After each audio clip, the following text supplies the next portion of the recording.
Adventures in time and space. Transcribed in future tense.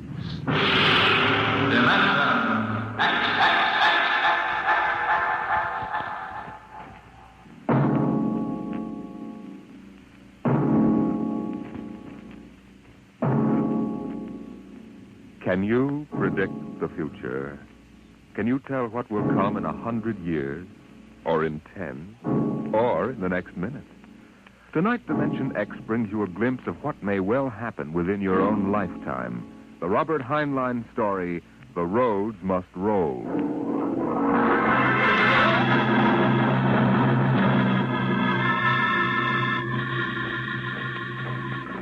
Hear them run, watch them run, oh, our job is never done, for our roadways go rolling along. While you ride, we are watching down inside, so your roadways keep rolling along. Oh, it's high, high heat, the roadmen are we. Check off the sectors loud and strong. 1, 2, anywhere you go, you are bound to know that your roadways keep rolling along. Keep them rolling! Your roadways keep rolling along. It was in the middle 1950s that the automotive age began to die. The traffic engineers had long expected it. For years, they had watched our vast cities sprawl and spread out, spill over into the countryside, become more and more dependent on motor transportation. And then finally, the inevitable breaking point was reached. The growing flood of cars and buses and trucks began to swamp the streets and arterial highways. The building of roads could no longer keep pace. The superhighways clogged, congested, became packed with cars stalled bumper to bumper, and the cities began to die of slow strangulation, for the traffic could no longer roll.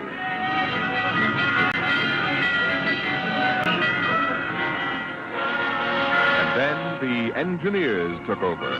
They banned the automobiles, tore up the superhighways, and in their place they built the rolling roads. Mechanized roads that moved like huge conveyor belts, whirling along on their giant rotors at speeds ranging from 5 to 100 miles an hour, carrying the freight, the food, and the people from city to city and coast to coast. An engineering miracle had changed the face of a nation. The automobiles and railroads vanished. The rolling roads had taken over all transportation. And no one worried over the fact that if the roads should ever stop, our whole economic life would stop. For the machinery had never failed yet. The machinery that rolled the roads was perfect. But people forgot that machinery depends on men, the men who run it. Who makes the roads roll? That's right. The engineers. Not the supervisors, not the mechanic union, but the engineers. We're the brains of the roads. And where would the public be if we didn't keep those roads out there rolling? Right behind the 8-ball, and everybody knows it. All right, then. We're the men who hold the power. And it's time we started using it. We've called this meeting of the Engineers Control Committee because that's what we want to do, control. Because I'm tired of taking orders from the Transport Commission, from slick desk jockeys like Jim Gaines, who don't even know a rotor bearing from a field. Let Gaines yammer about our duty to the public. That's a lot of eyewash. We've got the power, and we're the men that count. It's time we quit fiddling around and use a little direct action to get what we want. Let's go. Mr. Chairman. The chair recognizes Brother Harvey of the Transport Mechanics Union. Thanks, boys. I don't rightly belong here since I'm no engineer. I'm just here to represent the workers' union. But I want to know what's all the shooting for. You engineers have got better working conditions than we have, and we ain't kicking. You say you engineers are powerful. You say you can tie up the roads. That's right. Well, listen. So can any screwball with a jar of nitroglycerin. Hey, what's he can? Yeah, and he don't need no engineering degree neither. Harvey, are you speaking for your union now? Or are you here as a stooge for the Transport Commission? Listen, I helped found my union, and I led the strike in 75 for decent working conditions. Where were you engineers then, huh? With the things! Now, Brother Harvey, remember you're only a guest at this meeting. Go on, Pan. Now, listen, men. I'm one of the old engineers on the roads. You all worked up the hardwood. We didn't go to the fancy technical institutes like those young punk cadets the commission is training to take over our jobs. That's right, Ben. Jim Gaines don't fill us full of the old school spirit and that baloney about how the roads must roll. So, all right, then. Why don't we get smart for a change? What would happen if the roads stopped rolling? Maybe the country would begin to realize that they can't do without us. And maybe we'd begin to get the things we want. The roads must roll!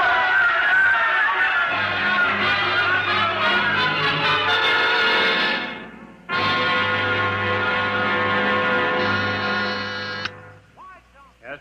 Your wife is calling, Mr. Gaines. All right, put her on. Jim, I want you to stop off on your way home and I'm sorry, darling, I can't make it. Oh, but you promised. Yes, I know, but Washington called in. They're sending Evans, the Australian Minister of Transport, through my sector today. I've got to show him through personally. Well, can't somebody else? Well, I'm chief supervisor. It wouldn't be courteous. Darling, courtesy begins at home. I've planned this dinner for weeks. Honey, the roads must roll. Jim, if you quote that nauseating slogan at me again, I'll divorce you. Well, I can't help it, darling. I tell you, I'll meet you at Stockton at 9. We'll take in a show. Kiss Alan goodnight for me. All right, dear. Goodbye. Bye, darling. Mr. Evans is here. Send him in. Go right in, sir. Well, good evening, Mr. Evans. I'm Gaines, chief engineer. How do you do, Mr. Gaines? Won't you sit down? Thank you. They told me at the embassy you'd be the man to see. Oh? I want to know how the roads work. I think we can handle that. I'm not a technical man, Mr. Gaines. My field is sociology. Suppose you tell me about the roads as if I were entirely ignorant. Well, fine. Well, it's nearly dinner time. Suppose we run up to Stockton sector for dinner. All right. Take us about an hour on the roads, and you can see them working. Excellent. If you'll excuse me for a minute. Of course. Hi, Chief. What can I do for you? Oh, Dave, you're on the evening watch, huh? Where's Van Cleek? Oh, going to some meeting. I'm going up to Stockton for dinner. Anything to report? No, sir. The roads are rolling. Okay, keep them rolling. All right, Mr. Evans, let's go.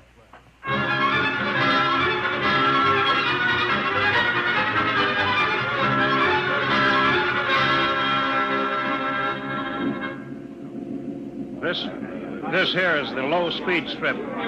You ever ridden a conveyor before? No? Oh, it's quite simple. Remember to face the motion of the strip as you get on. Oh, that's it. All right. We'll go right across here. Each adjoining strip is a few miles an hour faster than the one next to it. I see. Freight is carried on the 50-mile strip. Most passenger traffic is on the express strip. Oh, yeah. All right, now, watch your step.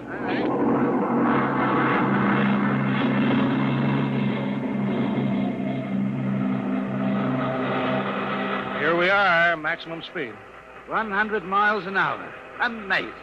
This strip makes a round trip San Diego to Reno in 12 hours. Oh, here's the restaurant. Ready to eat? But is this a restaurant? There's a sign, Jake's Steakhouse, fastest meal on the road. Is it really a proper restaurant? Well, the best. Hooked right into the moving strip, of course. Shall we go in? Hello there, Mr. Gaines. We don't see much of you out on the road. Well, busy in the office, Jake. Oh, two, right this way. Thank you. Here they are. Now, what'll it be? Well, you order, Jake. Well, how about a steak? 2 inches thick from a steer that died happy. Oh, that's fine. That's fine. Plug me in the intercom, will you, Jake? Sure, there's a talk box right next to it. Blank tool, Ryan. If you excuse me, Mr. Evans. Davidson on watch. This is the chief, Davidson. I'm at Jake's Steakhouse. You can reach me at 10L66. 10L66, right. There now. They can get a hold of me in an emergency now. Mr. Gaines, what kind of an emergency could there be? Well, two principally. Power failure on the rotors would bring the road to a standstill. That happened during rush hour. We'd have to evacuate millions of people.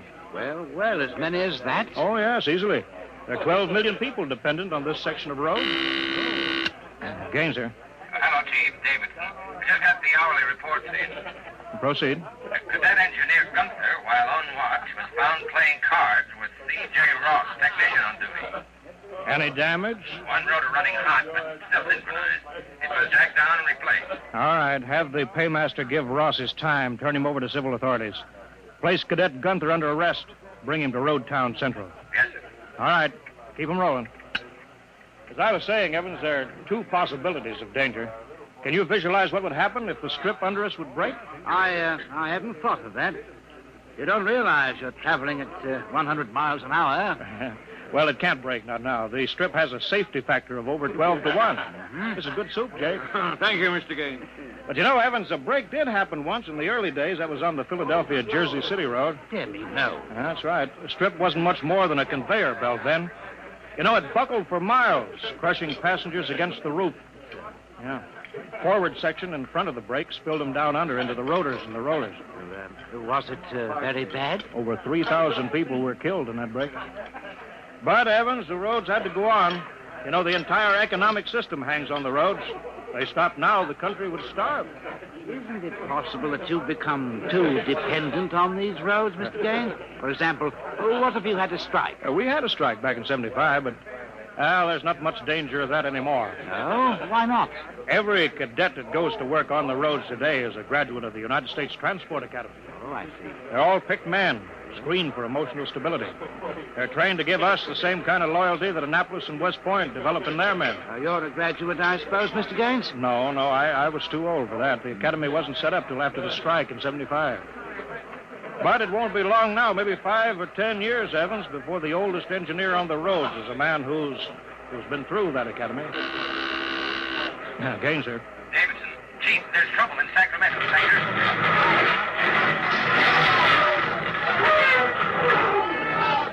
What is it? What's happening? Emergency stop. Hello, Davison. The phones must be out. Come on. Jake! Hey, what is it? What's the matter? Have everybody stay in the restroom, Jake. What's that? Probably somebody stepped onto the next strip. Got cut to ribbons. There'll be plenty of casualties. Jake, where's your getaway hat? In the pantry. Well, how am I going to help those people? I've got the whole road to think of. Now, don't bother me. Give me a hand, Jake. This hatch is stuck here. All right, if you're coming with me, Mr. Evans, you've got to move fast. I haven't got any time to waste.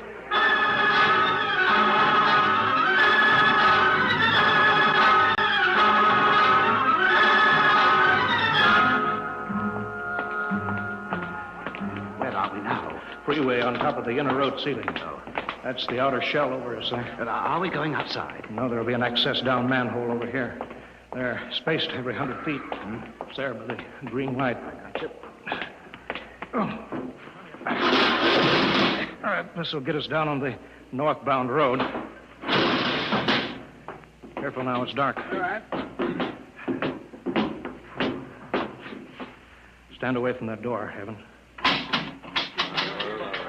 But this road is still rolling. Yeah, so it is. It was only the 100-mile strip that stopped. There's what I want a phone booth. Look out, Evans. Excuse me, will you?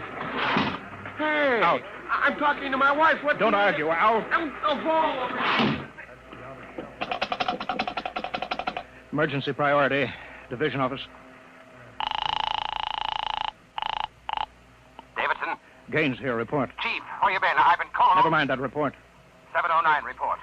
Strip 20 past emergency level. Interlocks acted and cut the strip out. Cause of failure unknown. Direct communication to Sacramento control office out. Evacuation of strip 20 commenced. No casualties. There are casualties. I saw them. Put police and hospital routine A into operation. Get me Van Cleek. I want him to take over for me till I report in. We can't reach him, Chief. Shall I cut out the rest of the road? No, keep those other strips rolling or we'll have a traffic jam the devil himself couldn't untangle. There are 5 million passengers on that road now. Notify the governor that I've assumed emergency authority. Arm all cadets available and await orders. Shall I recall technicians off watch? No, this isn't an engineering failure, man. That whole sector went out simultaneously. Somebody cut those rotors by hand. Now, I want all available senior class cadets to report to Stockton Subsector Office 10. with pistols and tear gas. Yes, sir. Oh, the governor wants to talk to you. He called in. Refer him to somebody else. I'm busy. I'll get back to you. I'm going down under.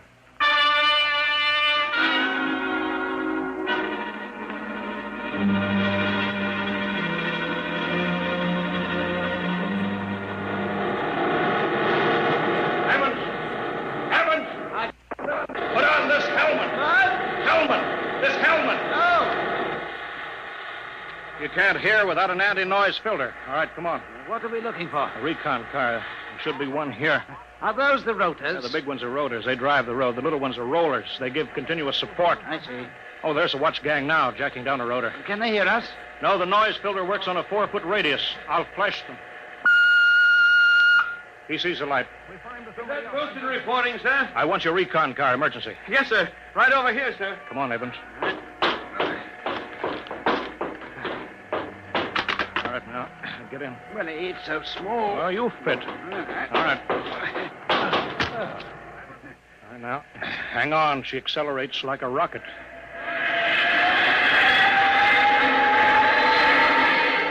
Oh, my stomach. Oh. Relay station. This is Gaines. Get me Davidson, senior watch officer. Mr. Gaines, the mayor wants to talk. I haven't got time. Get me Davidson. Leave this circuit hooked into Davidson's board until I tell you to cut it. Yes, sir. Here's the senior watch officer. Davidson? Gaines calling. Have you found out yet what's stopping the roads? No, sir. It's still a mystery to me. All right, I'm on my way in a recon car. Hold everything till I get there.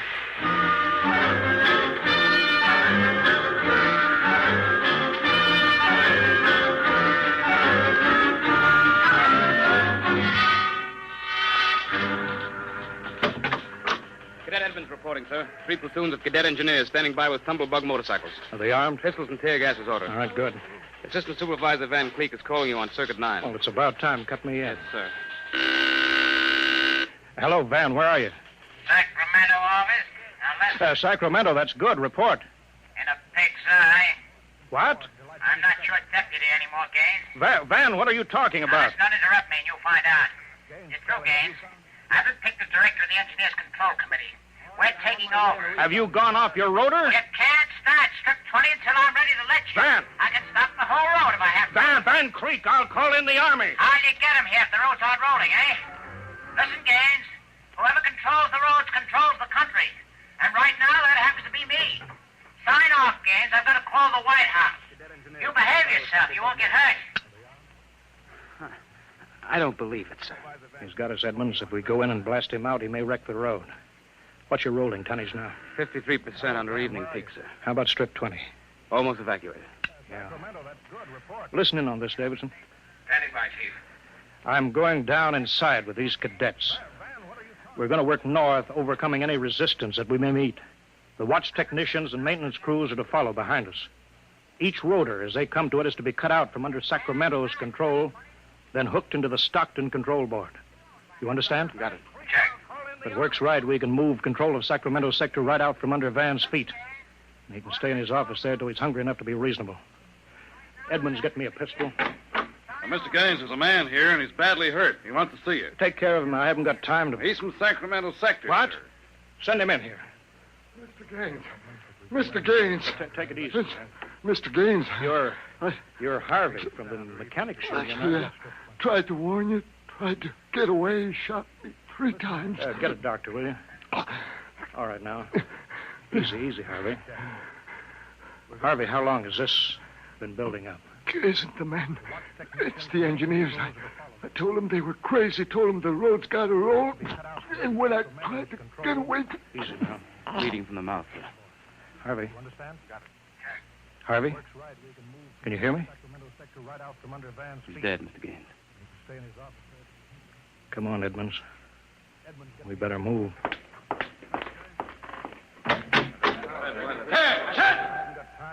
All right, you men. You saw Harvey brought in. How many of you want a chance to kill the louse that did it? All right, men. Anybody who hasn't got his mind on his job will be in the way. Now, here's the order. We move north, mounted on tumblebugs. We're going to try to regain control, rotor by rotor, before Sacramento sector knows that we're moving. Now, we've got to capture any watch personnel we run on before they can get word back. You understand?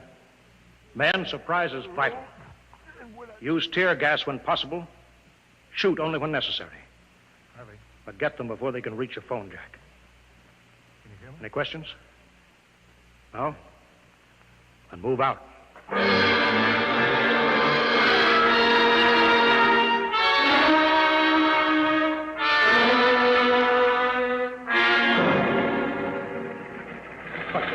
What's the score, Edmonds? 33 prisoners so far. No one killed. For years since I rode one of these tumblebugs, forgotten how to steer it. There's a man ahead. There at the rotor base. Yeah, he's got a phone jacked in. Hurry. If he gets word back, we're sunk. I don't think he's seen us. I'll dismount and get him. All right. Halt! We're out fire! Quick, he sees us. Come here, you. Look out, he's got a gun. I got him, sir. I got him. Grab his gun. Yeah, he had an intercom jacked in, all right. If he's got through to Sacramento office, it's going to be tough. I don't know, sir. Maybe you can get the call through. Listen. The road. Take off your noise filter. There. It's the road. The road is stopping. Halt your men. Halt. Hold up there. Hold up. Edmonds, there's a recon car coming up. Relay station call for Mr. Gaines and the recon speaker. Give it to me. Here you are, sir. Gaines here. Davidson here, Chief. Van Cleek's calling you. Who stopped the road? He did. Oh, he did he? All right, cut Van Cleek into me. You thought I was fooling, eh, Gaines? What do you think now? All right, Van. The road is stopped. You've won this trick. Then why don't you get smart and give up? You can't win. You forgot something, Van. You can't lick the whole country. Yeah? Gaines, I've got a switch button in my hand. If I'll push it, it'll blow 300 yards straight across the roads.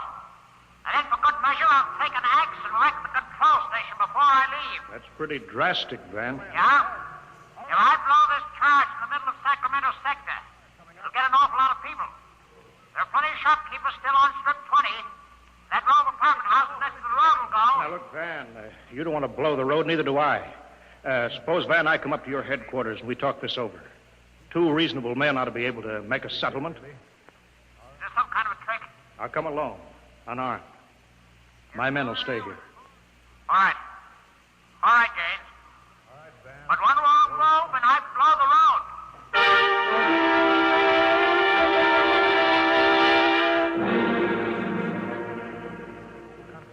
Well, we've got to hurry, Dave. If I take too long, Van Cleek will get edgy and set off that charge. I can't understand it. The psych tests are rigid.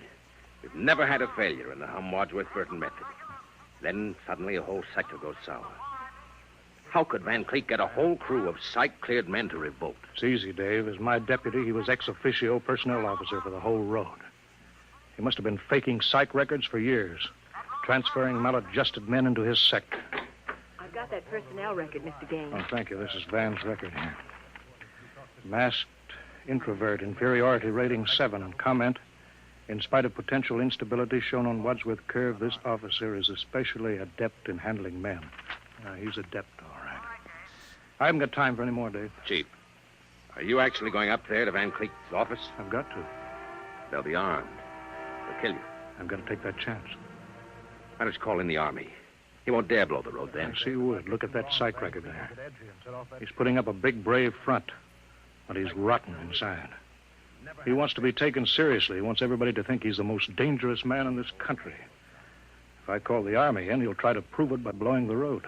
But how can you stop him, Mr. Gaines? He'll have a gun. What'll you have? What'll I have? Only a prayer. And what I know about Mr. Van Cleek.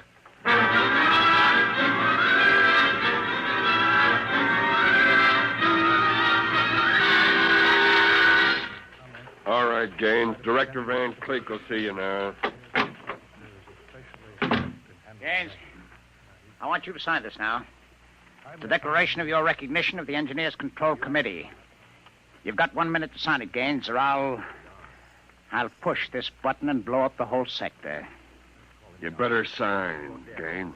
You need this gorilla with the gun, Van? Where are you? Can't you handle one unarmed man alone? All right, Harry, out. But... Out. Yeah. Okay.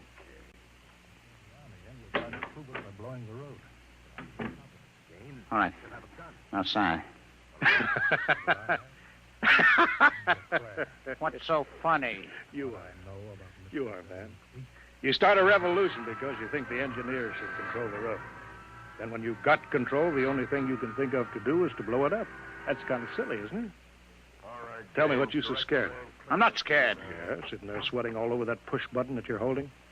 If your buddies knew how afraid you were, they'd probably throw you into the rotors. I'm not afraid. You're afraid of me right now, Van. You're afraid I'll have you on the carpet. Got 1 minute time. You're afraid the cadets won't salute you. You're afraid that they're laughing at you behind your back. No, I'm not. You keep quiet now. I've got a gun Yeah, here. you're afraid of using the wrong fork at dinner. You're afraid people are looking at you, Van, laughing at you. I am not. You dirty, stuck-up snob. Just because you went to a high-hat school, you think you're better than everybody, huh? You and your crummy little gold-braid cadet. Van, you're a pathetic little shrimp. I understand you perfectly, Van. You're a third-rater. All your life, you've been afraid that someone would send you to the foot of the class, so you right out on your ear where you belong. I don't want to look at you anymore. I'll show you. I'll put a bullet in you. Put down that pop gun before you hurt yourself. Don't you come near me now. Don't you come near. I'll shoot now. Give me that, Van. No, let me go, will you? Give me that pistol. Yeah. I thought if I wounded your little ego, you'd forget to push that button and pull a trigger instead. I'm afraid you'll never make a good executive, Van. They have to know when to punch buttons.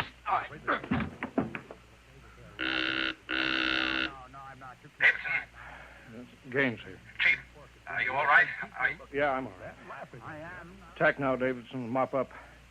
I'll hold the control room. I've got Van Cleek. I think his little revolution is just about over.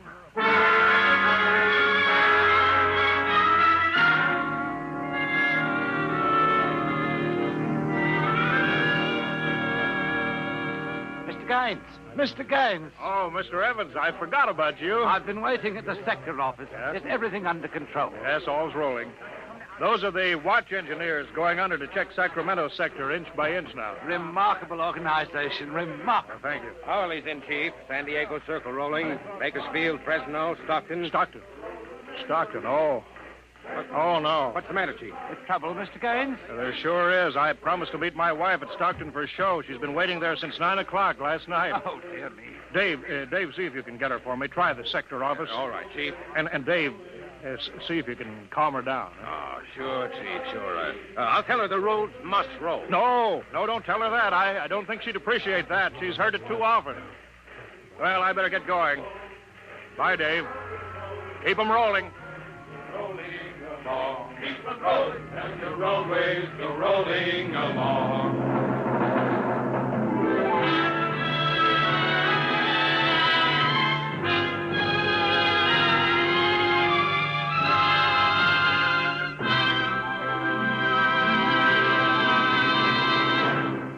You have just heard another adventure into the unknown world of the future, the world of Dimension X.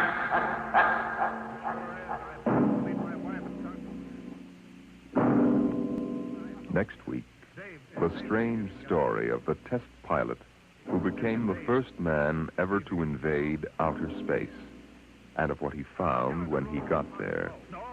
Listen next week to The Outer Limit.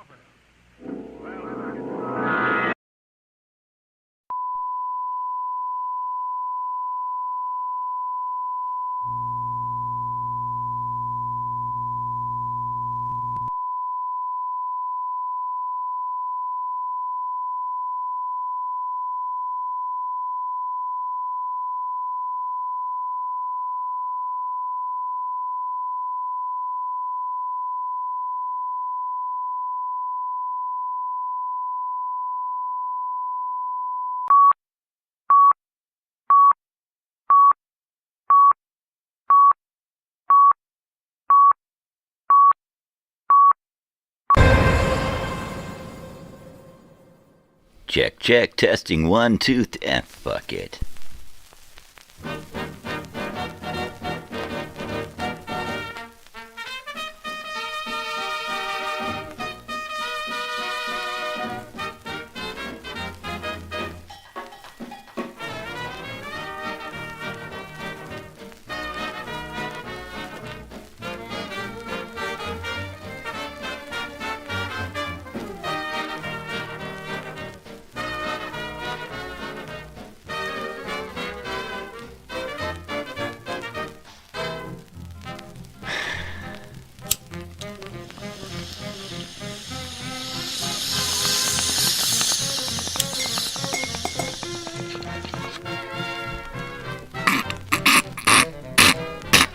Yeah, right. Totally, dude.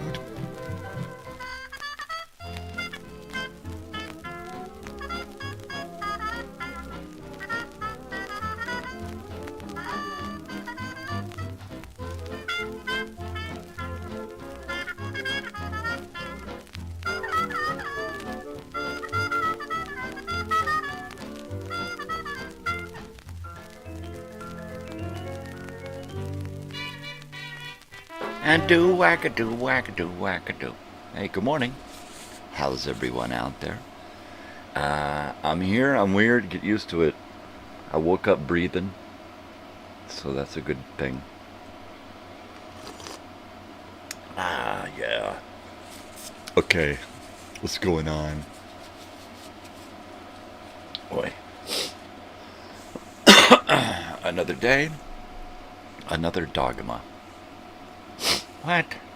I just say whatever comes into my head. There you go. Another day, another dog. Woof, woof. Not that kind of dog. Like my dog's mom. I don't know. She might be a purebred. So like, you know, it's Old Time Radio Wednesday today. And I'm really happy about it, you know. Because I like old time radio.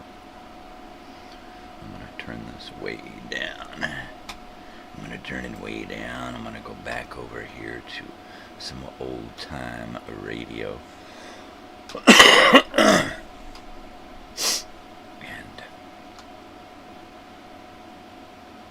I'm just going to look through the file of, let's take a look together. This is the file of old time radio.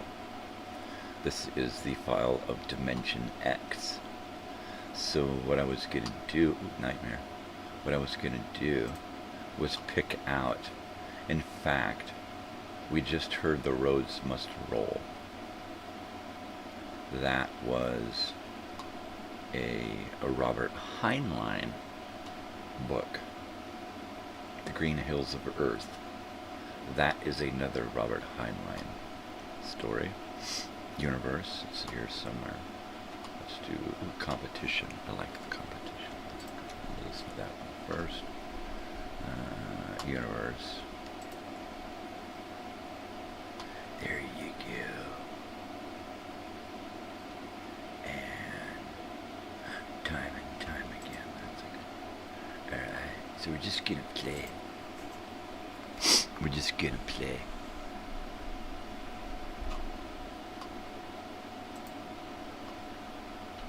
We'll just do that. Here we go. And then I'll put myself up here.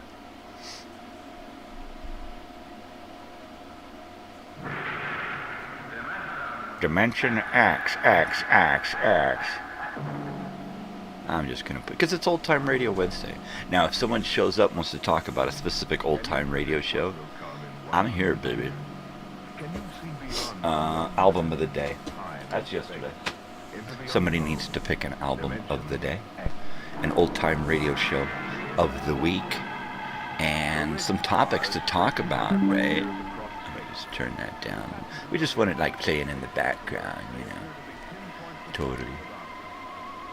Totally, eh?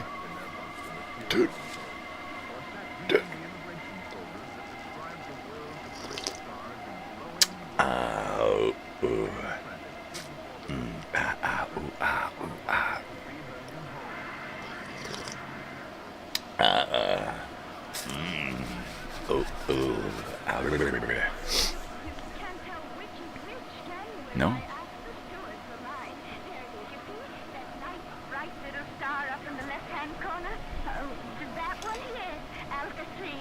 Alka-3. That's better than Alka-Seltzer. Or Alcazar. Totally. Totally, eh? So it's morning. I'm drinking coffee. I'm smoking weed. I'm trying not to wake up, basically. It's university day, so I gotta be ready to go at 11:30. Which means that about 8:30 I lay down for a nap. And then I get up at 10:30 and have a shower. And then I'm ready to roll, baby.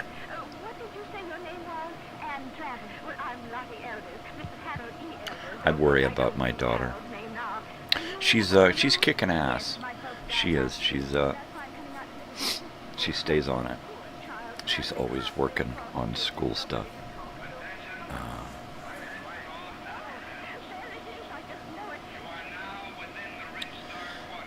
But the good part is that she's like, oh, and the other day she came to me and said she was going to go to see and I love this girl. She still comes and asks mom and dad for permission, you know. And she knows she doesn't have to. She does it out of respect. She does it out of courtesy. She does it to say, hey, you're still involved in my life. So her friend just said she wants to go see a show out here at Pappy and Harriet's, and invited my daughter. And I said, yeah, do it. Go. Hell yeah. Get a ticket and go. You need to do this stuff for yourself. I said, when you do this, it makes it easier to do the work. And she says, yeah. Makes it easier to do the schoolwork when you've got these breaks, right? These really cool breaks. And it's been a couple of weeks since she's had a really cool break. So, and I recommend to her that every couple of weeks she takes a really cool break and does something for herself with her friends. You know, do it. Do it. Just do it.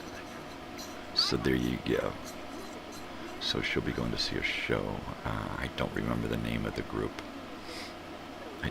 I know the Fix is coming to town. And I'm like, you haven't heard of the Fix, huh? Well, you should check them out. They were all over MTV. I'm telling you, they were like the shit, you know. The Fix was the Fix. The Fix was in, man. The Fix was in. So right now we're in my time machine, hurtling through time and space, through Dimension X,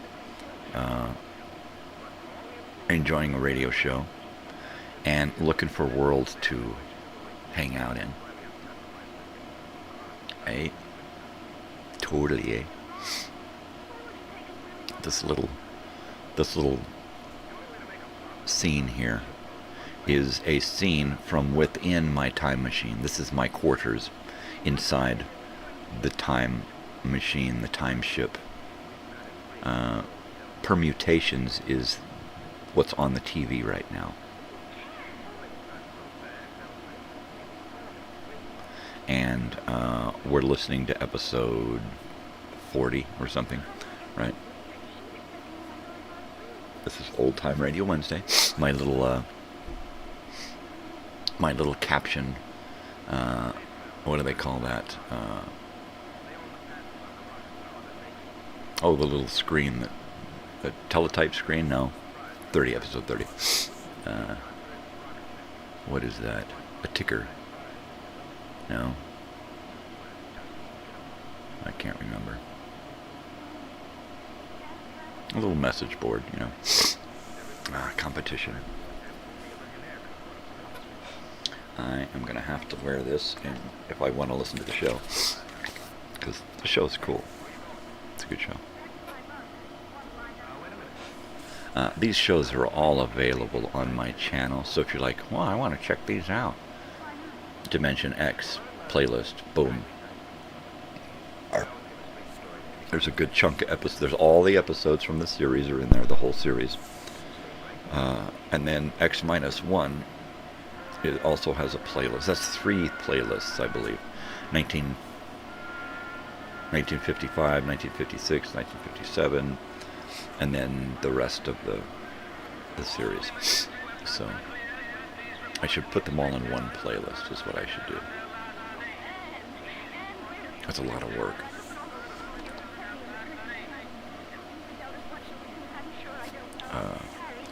Totally. So I'm pretty worked yesterday. I actually did some handyman stuff. There's this shower. Boy. And the tile was coming loose. So I chipped out the grout around this piece of tile and just pulled on it, and it just pulled right off the wall. It should not have done that. It should have been glued to the wall, so even the grout, removing the grout, should not have made it come off of there. And I just attached one of those glass window holders with the suction cups. So I just attached that to the smooth tile and rocked it out of there, and it came right out, and realized that they had put the tile over the top of a laminate board, a particle board, a thin laminate board that was the shower before. And I'm like, well, fuck, no wonder it's not sticking. The grout is the only thing holding this wall together is the grout between the tile, because the tile's not sticking. So, long story short, I broke a few, chipped a few tiles. We decided after talking with the owner that we're not going to save the tile, so we removed all of the tile. And granted, this took like 5 hours. We removed all of the tile and then took out the layer of laminate board. And there was another layer of laminate board, even older, behind it. And then behind that was bare plywood. Untreated bare plywood. And I'm like, well, what fucking idiot did this shit, right? Whoever constructed this bathroom put this drywall in up against brick walls, and then after putting the plywood against the brick wall, they didn't even use glue. They couldn't screw it because they were screwing into brick, right? So undoubtedly they used glue on the backside of this thing and pressed it to the bricks, and then they just put laminate board over the top of that, and that wasn't really glued on really well.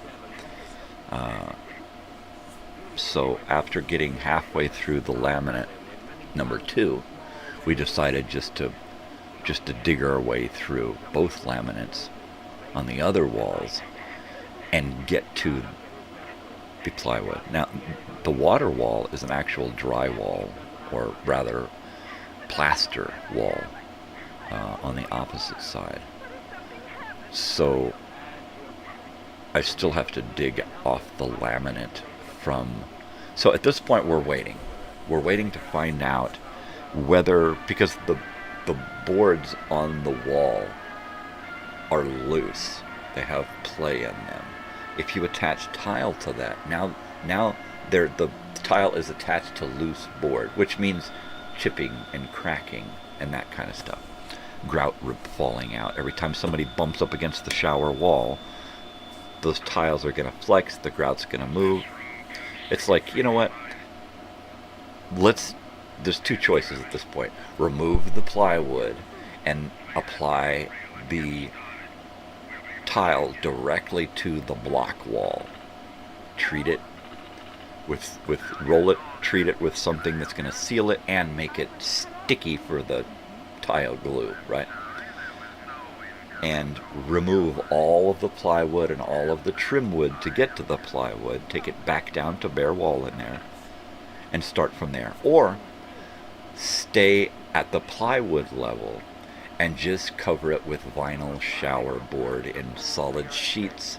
Three pieces stuck to the fucking walls, glued on, pressed, pushed, and then walk away from it and be done with it, right? Put the fucking beads in the corners and be done with it.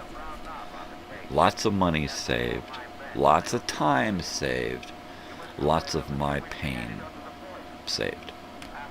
So at this point, we're waiting for them to get back, and they never get back. I stopped working for these guys because it took forever to get a response, right? We're not allowed to have the phone number, so we got to do this WhatsApp crap, and they never respond. When I'm doing a job, I'm like, you message me about the job, and I'm right back to you. If somebody's doing a job for me, I message them right back, because I don't want any holdups. I don't want them to be sitting around, yeah, well, I've been waiting for 3 days for you to get back to me. Why didn't you call me? It's not my fucking job to make you pay fucking attention, you know? So that's where we are. We're waiting to hear what I'm supposed to do next. Honestly, I'm already burned out on it. I did too much yesterday. I expected to go over there, pull a piece off, and look to see what was happening. And then let them know, and then get their recommendation, and then move from there. They actually, we had to text them, and then call them. And then, again, text them photos and call them. And last night I was like, you know what, wait till we get fucking home, and we'll text them, and then, fuck it, I ain't gonna call them. If we don't hear from them in 2 days when I'm ready to go back and do this again, then we'll call them and say, what the fuck? You know? I'm gonna get somebody else who wants to deal with you not being courteous with your fucking calling me back. Get back to me. Send me a fucking text, you jerks. So I stopped working for these guys because of that reason. I would send them a message. I need to know right now I'm at the hardware store. Okay? Get back to me as soon as possible. I'm at the hardware store. I'm checking out. I need to... So it was like, you know what? I finished the job. And at that point, I was doing the job, finishing that job, doing the flooring at that point a couple of years ago, right after I'd gotten into a car accident and just destroyed myself. Right? And I was like right in the middle of 3 jobs.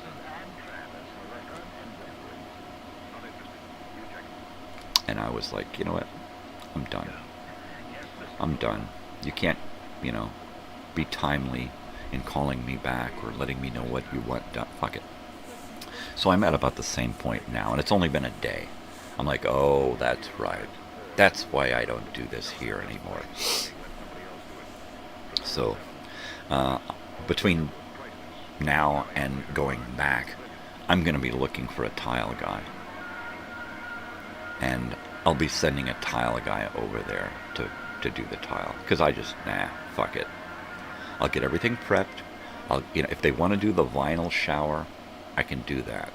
Buy a couple of sheets, be patient, cut the stuff to the right side, glue the stuff, glue the back of this, put it up in there, push some flat stuff up against it and hold it, keep it tight, let it dry, bada bing bang boom.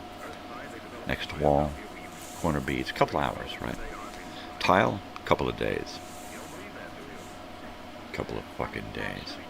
So, you know, I got into this to do a little tile repair, not tile the whole fucking thing. And he wants to use giant sheets of tile, heavy chunks, you know, 1 foot by 2 feet.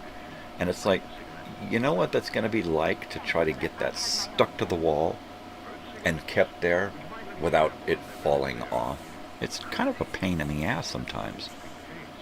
So I'm like, let's go to like 1 foot square at the biggest.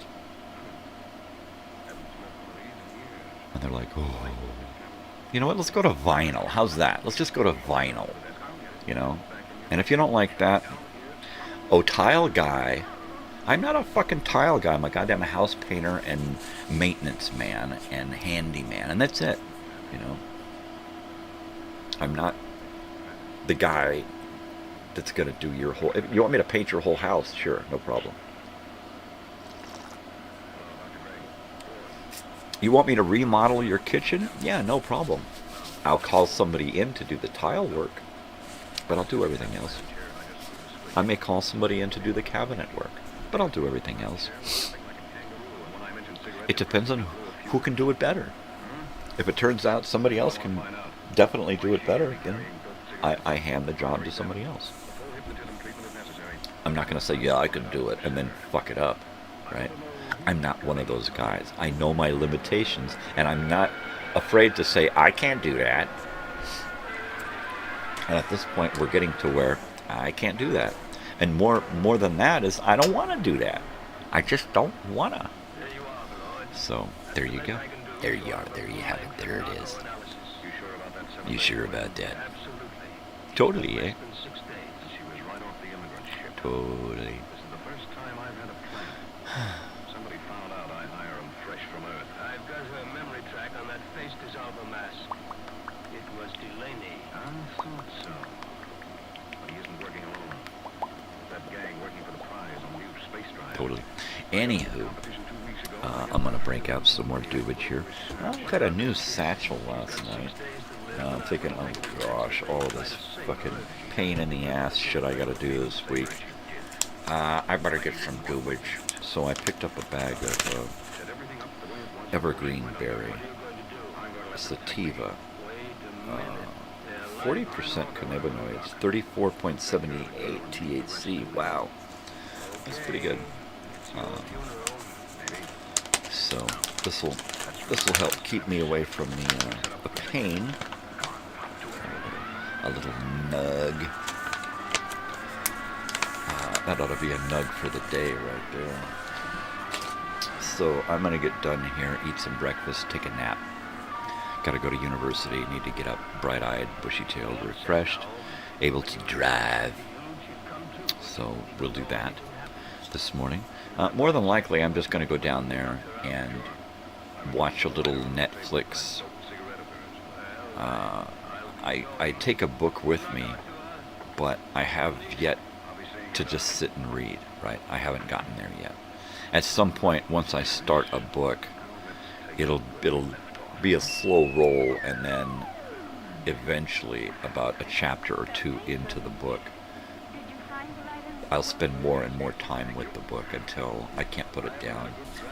And then it's done, and then I'm all excited, and so I just usually go right into another book. And so I do these bursts of about 2 or 3, maybe 4 books at a time, where it's like, I gotta read. And then I ingest a bunch of words. And then something pops up and I move on to something else. Right? Like last night I was gonna sit and play the guitar, and I never did.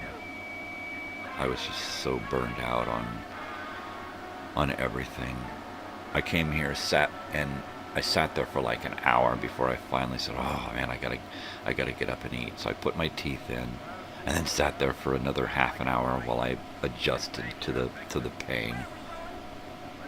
And then I had, what did I have?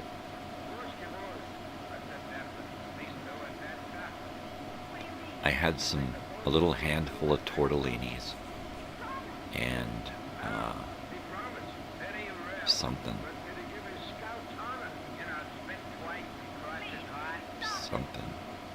Not a hot dog.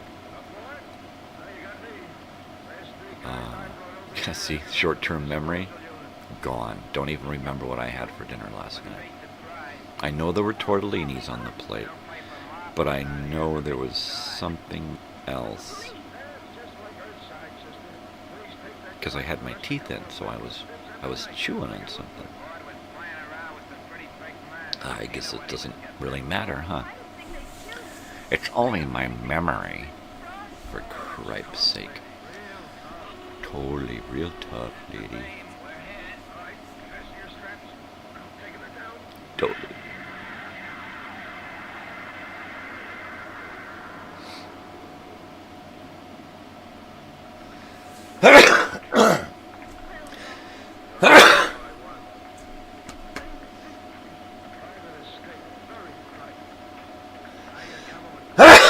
Okay, that's a 3 for. That's my gift to you. A 3 for.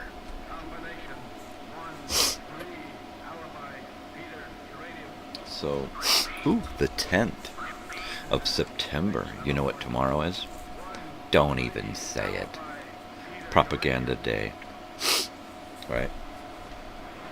Constitution Day. Constitution Dismissal Day. Bill of Rights. Abolishment Day. Whatever you want to fucking call it.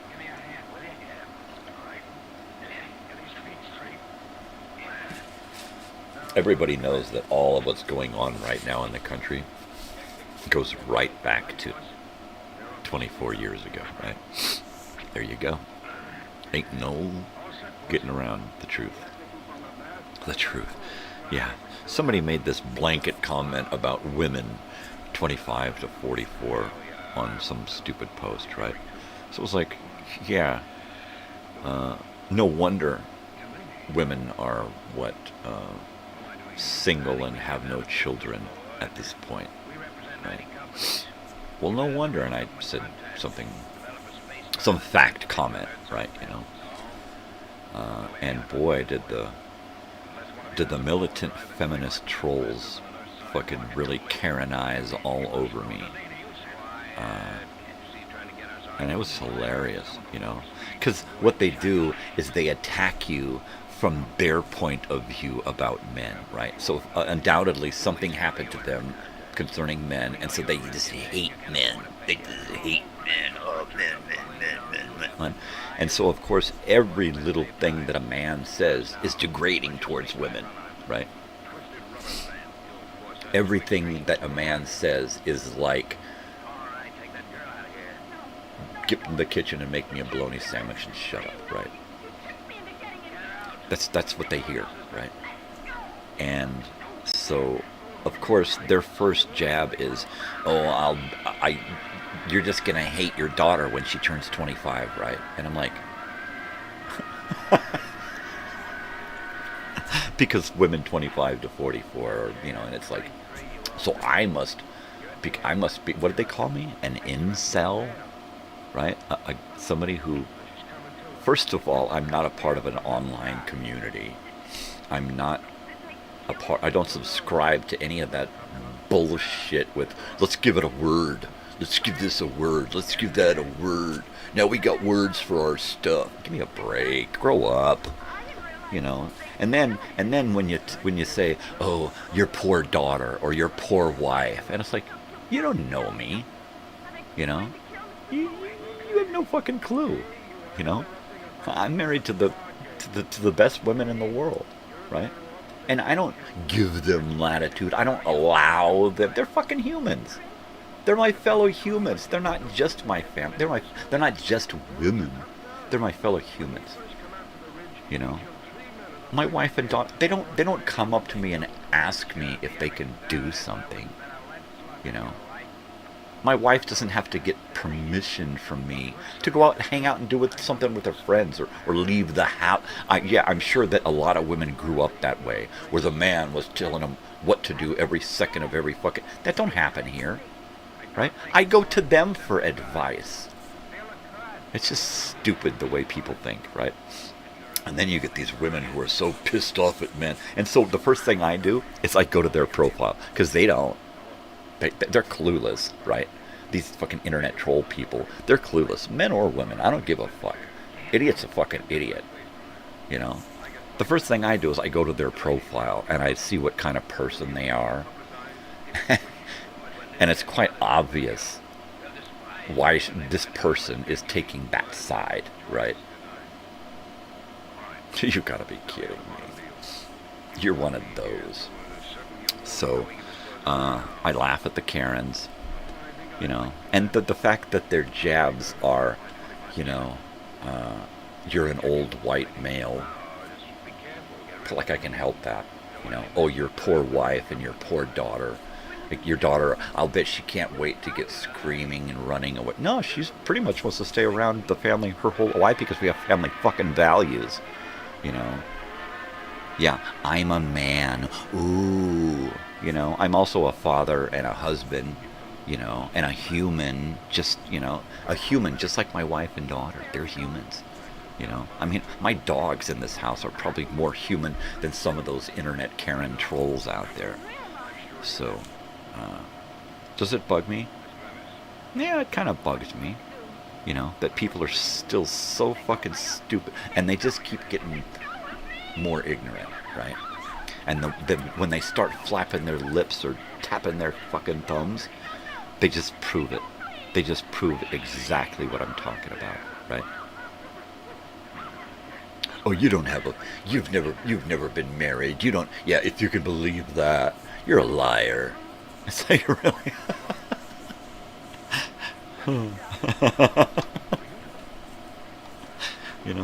They won't even believe that you're not even a male, are you? You're a fucking Amazon tortoise or something. Yeah, sure. Whatever you want to believe, people.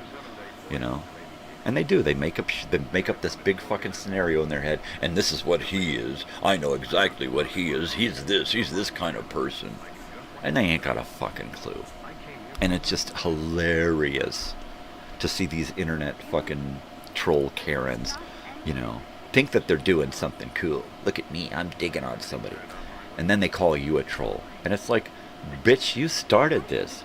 You started trolling on me. I came by on something that popped up on my... I didn't fucking ask for it. It popped up on my post.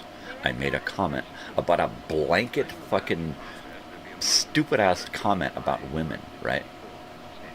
And I'm like, well, that's kind of dumb. Well, gee, no wonder. Don't pick on the person who wrote that fucking blanket comment about women, you know? I don't know why women 25 to 44 are single and have no children, you know? You know, I don't even remember what I fucking wrote. It was so blah, you know?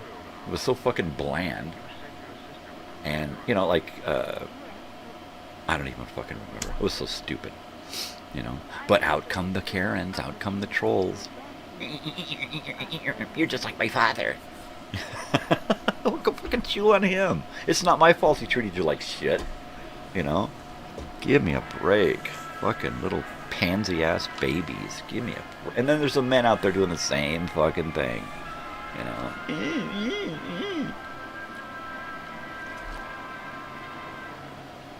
Nope, I'm going to heat up my coffee. And we're going to see another show start here soon. Totally fucking Karens. Big babies.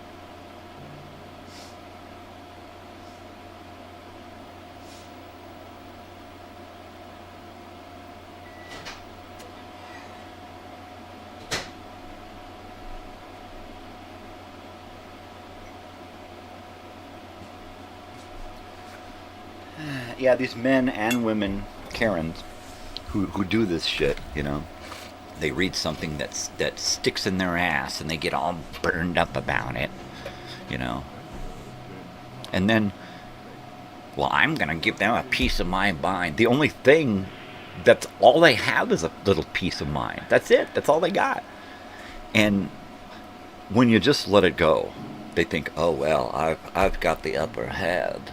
You know, they can't tell me that I can't say what...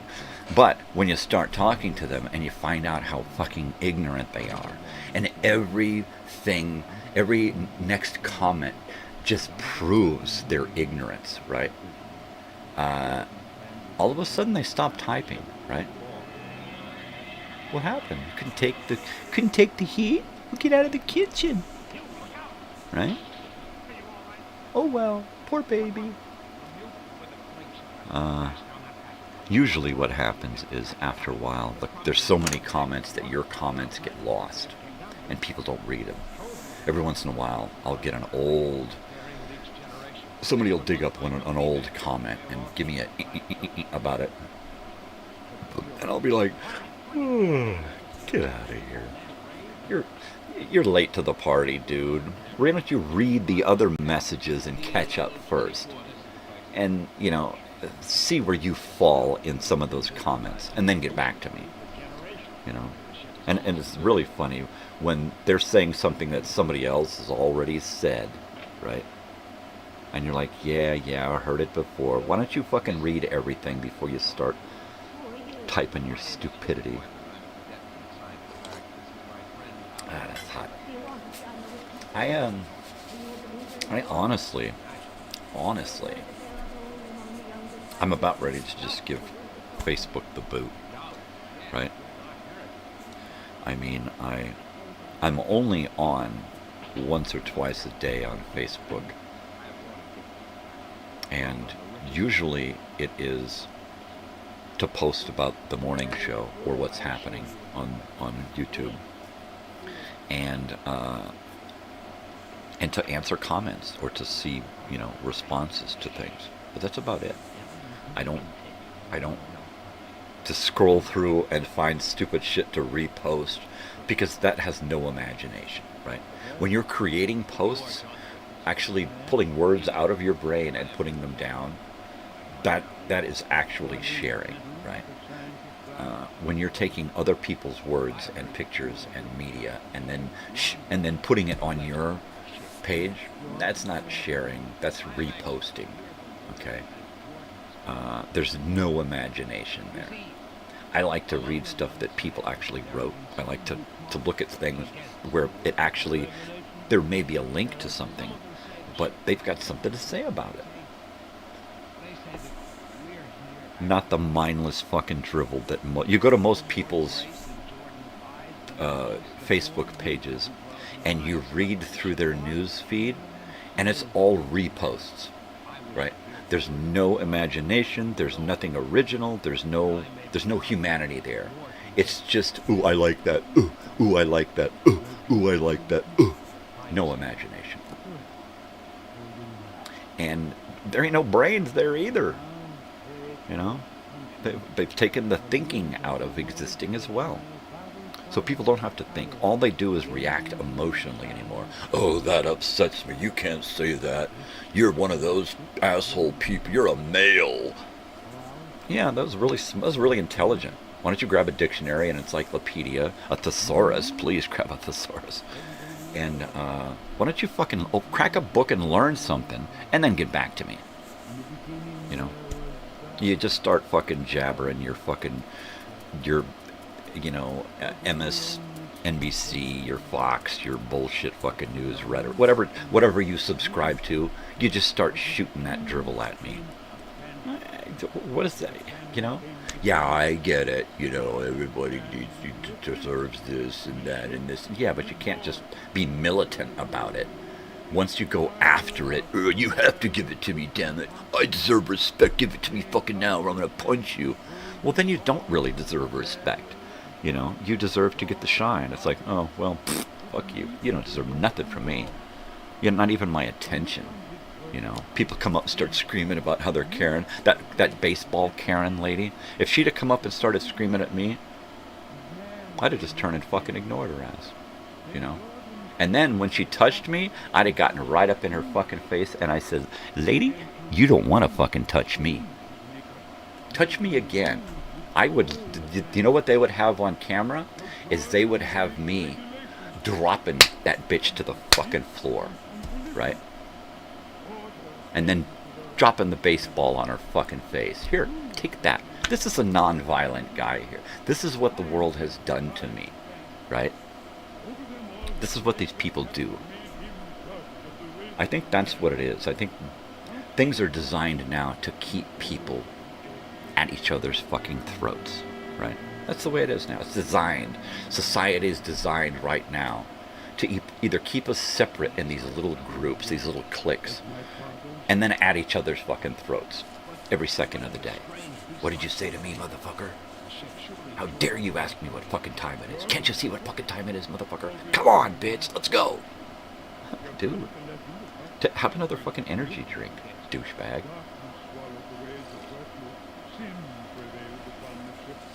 Yep. Yep. Yep. Yuppers. Oh, look, a bong hit. Oh, white guy, huh? So, it is viewer's choice. So, we have yet to get a viewer to give me a record of the day. Give me a record of the day. And an old-time radio show of the week. How's that?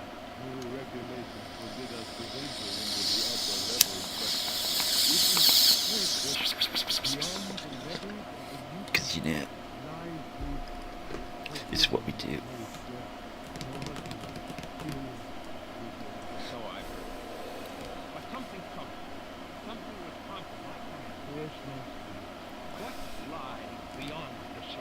What?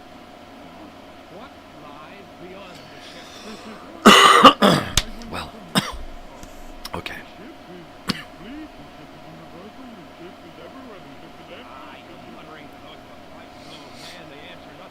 most days I go out into the world and I feel like that kid who was bullied in the arcade. You know, you drop a quarter in the machine and some asshole steps up and bumps you aside and says, "This is my game." What are you supposed to do, right? Of course, me, I would probably kick the guy in the shin, jump on his face, and start chewing, because I would go feral. At least in my mind, I was doing that, and I would just have to turn red and walk away, because I always felt like I was, as a child, I always felt like I was on the verge of getting sent to some kind of disciplinary home, right? I always felt like I was going to get sent away somewhere. And a few times I felt like it was really going to happen, right? I did. In the 4th grade, back as early as the 4th grade, I was concerned that I just wasn't right. I wasn't able to get along socially with people. Really. I could not get along with people my own age. In class, in school, in the first go around at the 4th grade, I could not get along with anybody. The teacher, not one of the kids in my class, not one of the staff, nobody. There was nobody in that school, not even a crossing guard, right? Which I was actually a crossing guard once, because they just passed the job around. It wasn't like you signed up for it. It was like, you're on the list, you're next. And then you just put on the sash and you go stand out there. And you hold the sign up and walk out into the street, right? So everybody got to go at it, even me. Of course, they made me feel stupid. Well, you got to do it this way. You got to hold it this way. But the sash goes on the other way, you know. Because that's what they did. Everything in school for me, they tried to demean you. They tried to break you down. You know, that's one of the lines from 48 Hours. Nick Nolte. Yeah, I'm sorry. I was just doing my job, trying to keep you down. And Eddie Murphy's response is, yeah, well, that don't explain all of it.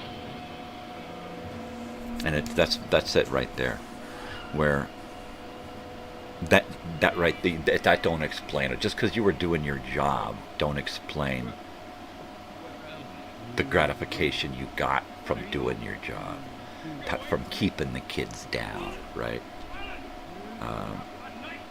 And there were so many times where you could see it in their eyes, where they loved so much hating you and treating you like shit and separating you from everyone else, singling you out and pointing at you. And that's what happened when I was a kid. Every time I went to another school, and sometimes it was 3 and 4 schools a year, every single time, there would be the staff who would single me out and, you know, look at this, right? And it was horrible. I used to loathe going to school. I used to hate it. I used to dread it. It used to make me sick to my stomach. Yeah, thinking about it makes me a little tight in the stomach.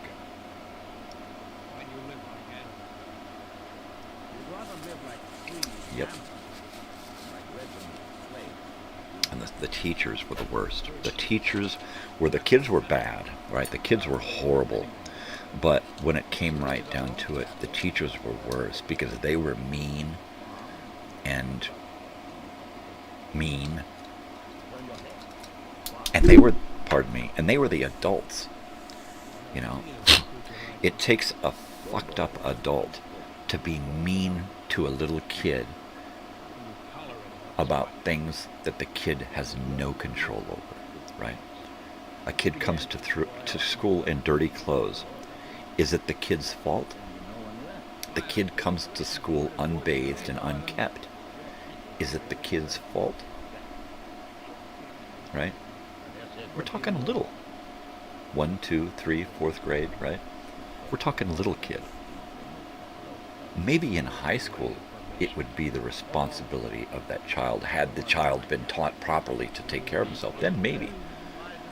But in the 4th grade, to mock a child because he's got dirty clothes, or he smells, or he's got fucked up matted hair, or he didn't do his homework, you know, because he has no home life. He's got nobody there to say, hey, let me help you with your homework, right? And it was expected of the children. But when it came from the adults, right? When it came from the adults, that's where it was really bad. I'm thinking of another scene from a movie, and I can't remember the movie, but the scene, it was Stand By Me, right? And River Phoenix was talking about how the teacher in the school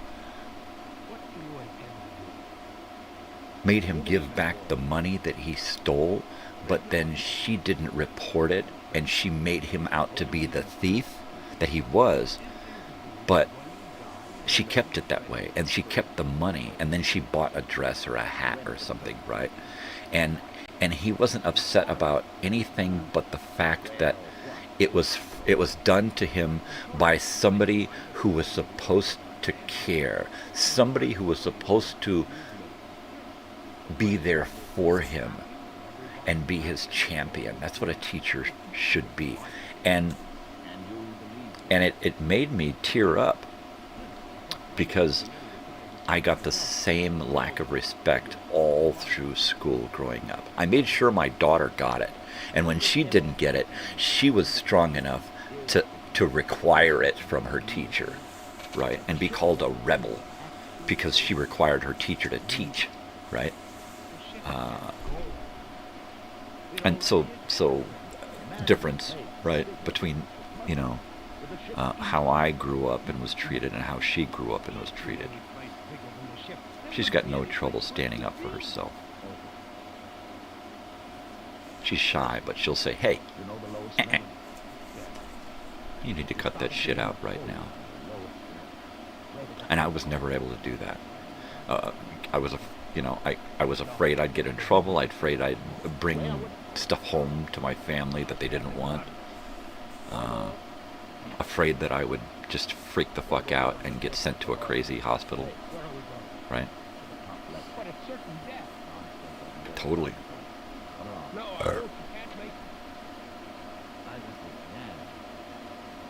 No, my daughter, she has the female equivalent of cojones balls, right? She's got some bright, big, shiny ones. The female equivalent, if you want to call them ovaries, she's got some kick-ass ovaries, right? However you want to say that, she will be a woman to reckon with. Yeah, she's got a good head on her shoulders. She don't take shit from men, women, anybody. And I want her to stay that way.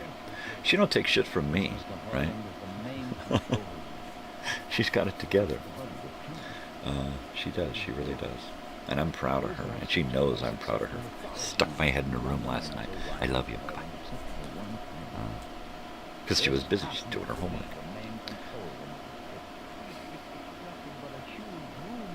Now, she and I have a great relationship. And I seriously, I go to her for advice. I go to her for answers all the time. Because she's got it going on, right? She's a smart cookie. Yep. I'm going to heat that up some more. Bonghead. Totally, eh? Yep. Just a couple of days away from Joey, Boy, Banana, Fana, Fofoy, Me, Man, Maloy, Joey. A couple of days. Actually, it's tomorrow. So today and tomorrow. Tomorrow I'll be getting done with the show and taking a nap. No, I won't be taking a nap. I'll be going to paint. And when I get done painting, Then I'll be bringing my wife back and then going down to get Joey and then coming back. And then I'll probably take Joey with me up to the house where we're working. And let him stay there. What the hell? It can't be rented. It's got no bathroom. Yeah, that needs heat. I don't know what to do, really. I don't want to get into any heavy work, any heavy job. I'm done, you know. Partially disabled, semi-retired. I don't need any of that anymore, right? I keep everything on the down low so I don't have a lot of expenses, right? Every once in a while something pops up. If we don't want to dig into savings, then we get a little side work and make up for it there, right? I don't need that much, right? I don't need days and days and weeks of worth of work. I just need a few hours here and a few hours there to do what I gotta do. Yesterday I made a good chunk of that. Tomorrow I'll make another good chunk of that. And then Friday I'll make another good chunk of that. And then hopefully just pass the job off onto somebody else, right? You take it. I'm done. Because I just, you know, I'll get it prepped so that it's like, you know what, it's ready for tile. Now get the tile guy. Because I just don't want to, you know. It's just too much. And I've been in chronic pain for, gosh, 12, 13 years now. Severe chronic back and neck pain, among other things. So I don't really need it, right? I've got enough on my plate just with pain. So, like I said, I only do what I need to do. And no more. And now I've gone out and gone after some of this. Basically, it was like, yeah, I can come by and I can work on it until it's finished, is what I said. And I can either prep it and fix it, or I can prep it and somebody else can tile it, right? And that's pretty much what I said. So at this point, it's going to be prep it and let somebody else fix it. And I just need to know how far they want to take the prepping, right? Do you want to get... And if it's just putting the vinyl shit, glued the vinyl shit up there, fuck, I'll do that, right? Glue that shit up, caulk the edges, put on the little seams, and be done with it. I can do that. That's easy peasy. Tiling a whole shower? Nah, I'm beyond that now. No. If it was just repairing some, I can do tile repair all day long. Little fix here, little fix there. But I'll pass on the retiling a kitchen or bathroom or floor and that kind of shit. I'm done. 10, 12 years, well, 15 years ago, yeah. Before my neck injury, before the auto accident, before years of misery, I probably would have handled it easy peasy. But nowadays, nah, I'm too far gone. Too far gone, man. There are guys my age going, what's wrong with you, man? It ain't the age, man. It ain't the years. It's the mileage, man. This body's been through hell. You know, we're not all on the same schedule. You know, we're not all doing the same thing.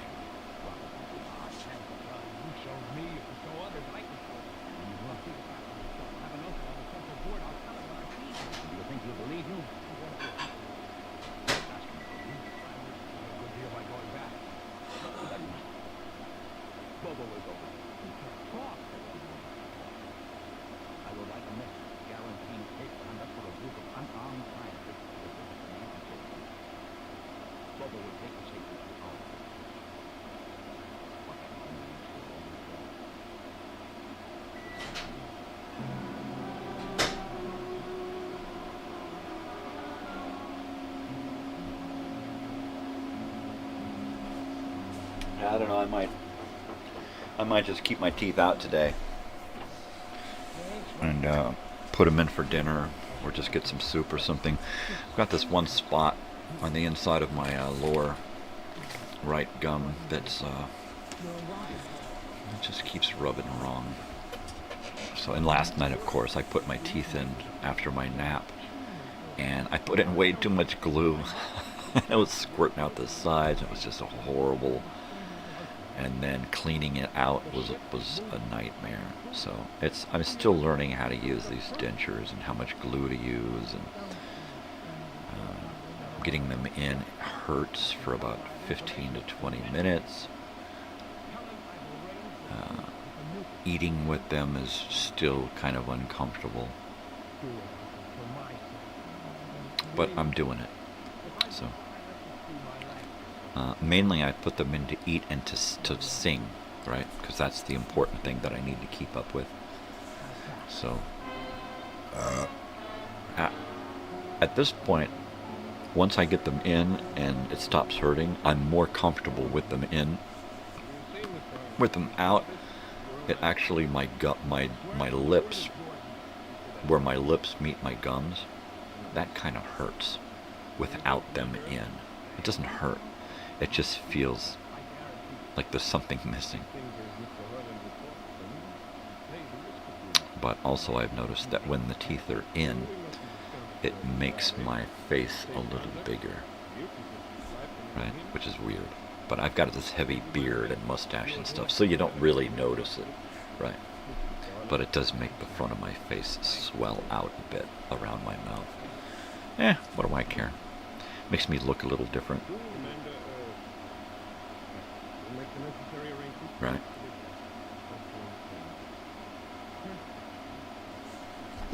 I believe this picture here, this picture here is with my old teeth. The new picture that I have is with no teeth,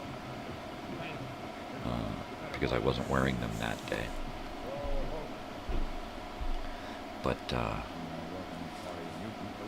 I haven't taken too many pictures with my teeth in. Actually, I've just started wearing them for the last couple of months. I've just started wearing them more and more. It was a little difficult to get used to. But I put them on for the camping trip back in August and wore them for a long period of time, and they didn't bother me too much. So I was like, I got home the next day from camping and just vowed to wear them at least for a couple of hours every day. And so far I've been doing that. Every day I put them in. If for nothing else, just to eat dinner so I can get some good food in me. That's what I had last night. I had tortellinis and a couple of those little White Castle cheeseburger sliders. And I overcooked the sliders because I haven't cooked them in a while. And I forgot what time I did. And they were kind of hard and chewy. So I only ate a little bit off of one bun and a little bit of meat. And I was like, Scraped the onions off and gave some to the dogs. Bad humans. Stop giving them human food. So, there you go. I finally remembered what I had for dinner last night. My poor brain. Alright. Anywho. It's 6 a.m. here on the Pacific West Coast. 6 a.m. in the morning. Pacific Standard Time. It's the 10th of September.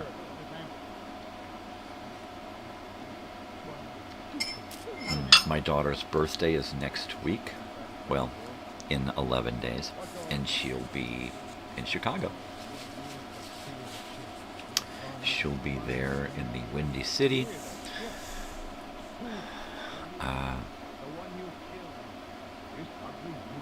And she'll be going to a festival, hanging out with a couple of friends. And it should be neat. It should totally be neat. I can't wait, because I get to live vicariously through these kids.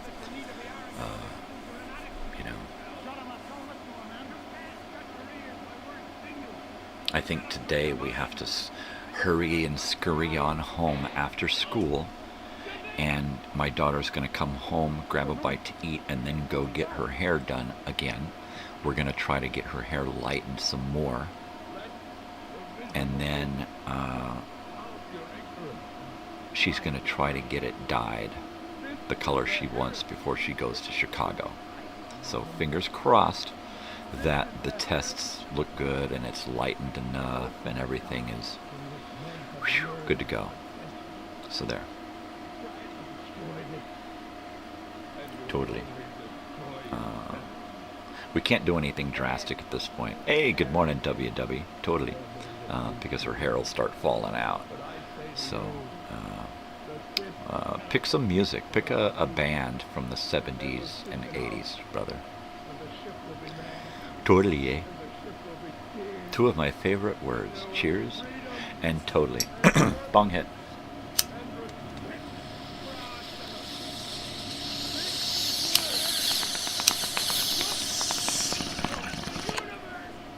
Here you go. Yeah, let's party, dude. We got an hour to party. Yeah. So it's Old Time Radio Wednesday. We're listening to a little Dimension X. Because I can. And I've just been sitting here rapping.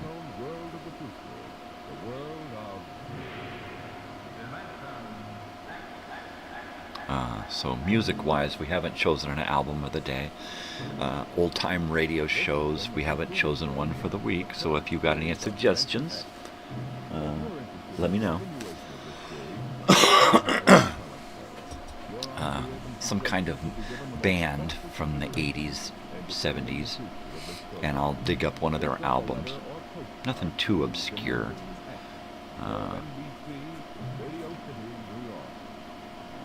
And then we'll move on.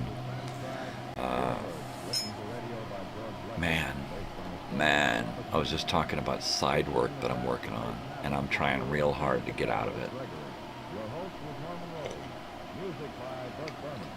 Don't get me wrong, the money is good, you know. It's hard to find work where you can do what you do, and it's really easy, and you get paid really good money for it. So that's not the issue. I've never been about money. Barry White. No, I don't think I have any Barry White on LP, but I'm going to write that down here because I probably have some on 8-track, but I wouldn't know where to look. Barry White. Okay, so that's one. So pick another one. Pick another band or artist, and we'll see if that's not obscure at all. So I should have some Barry White, but I do not. So pick another one, and we'll see if we can come up with that. But we're one strike. And while you're doing that, I want to do another bong hit here and get this ready. Street and Smith Publishing. Dimension X. Parliament. Ooh, we can do Parliament. Parliament.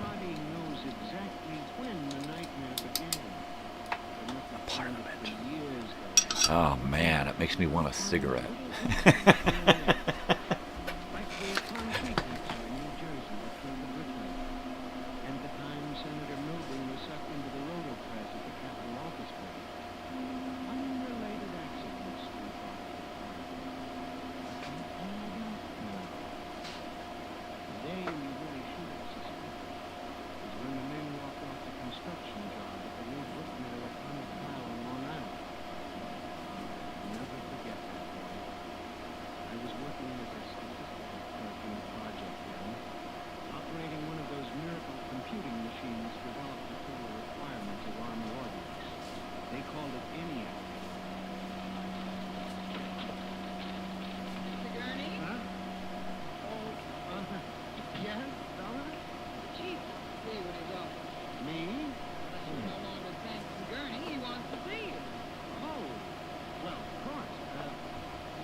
seemed to like me. Of course, I broke salary. I couldn't exactly afford to take ladies to the best places. But I've often thought that if there weren't such a disparity in our ages, I might have...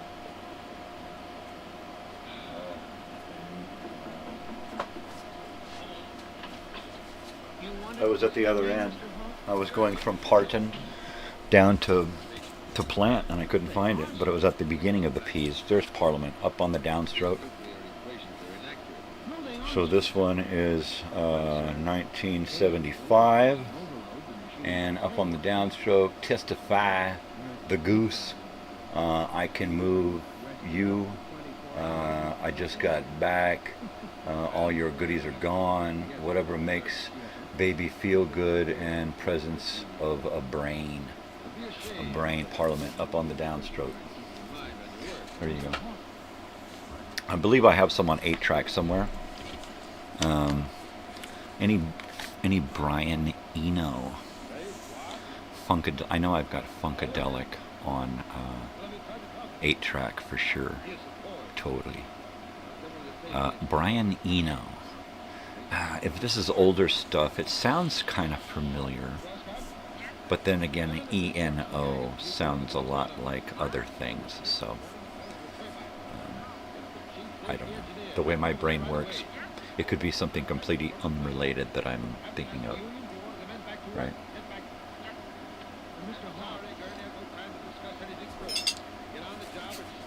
Brain. Totally. So today's old-time radio show that we're listening to is from my playlist of Dimension X. So all of the episodes are there. What's really neat is just to push play at episode 1 and just hang out and go through all of the episodes, kind of binge listen, binge watch. And I do this little live screen here so that you can kind of be in a little time travel ship while enjoying this. But it's kind of neat to just check out the whole series in one long shot. It'll take a while, but I used to just put the shit on and listen to X-1, Dimension X, Escape, and just leave it on for hours, show after show after show. That's entertainment right there. Yep. Nobody puts baby in a corner. Nobody, eh? Nobody knows the trouble I sing. TV guide. I gotta remember to bring out the old TV guide. God, why does Brian Eno sound familiar? It just totally sounds familiar. Like I've been there before. Feels like I've been there before. Feels like I've been there before. Iron Maiden, Deja Vu, off of, what album was that? Somewhere in Time? Is that where it was? It's a great song.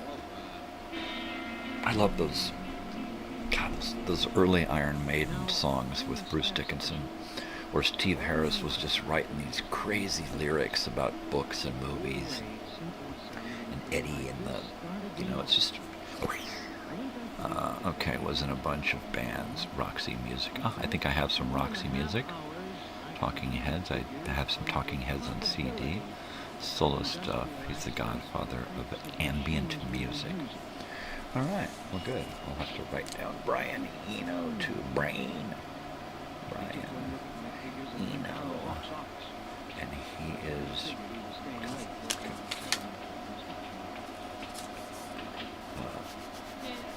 there we go. Roxy Music.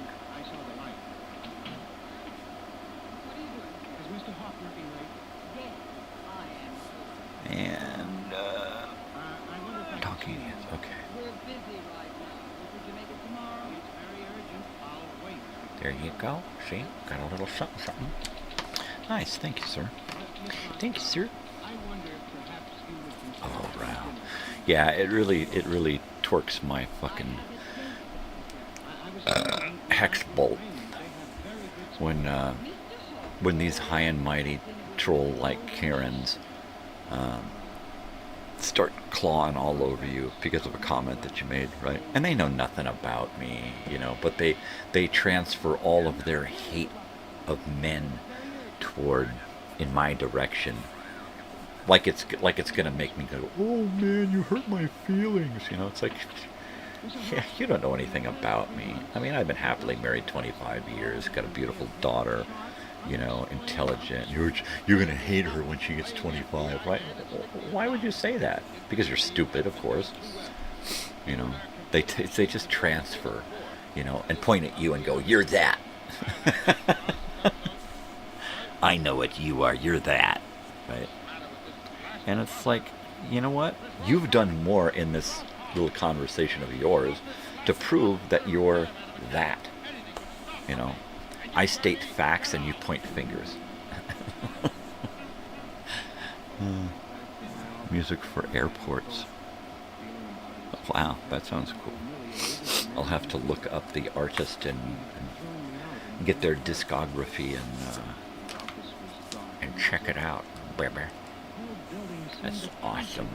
Awesome. I like airport music, elevator music, ambience music, the stuff that's just like really cool to listen to when there's nothing else going on.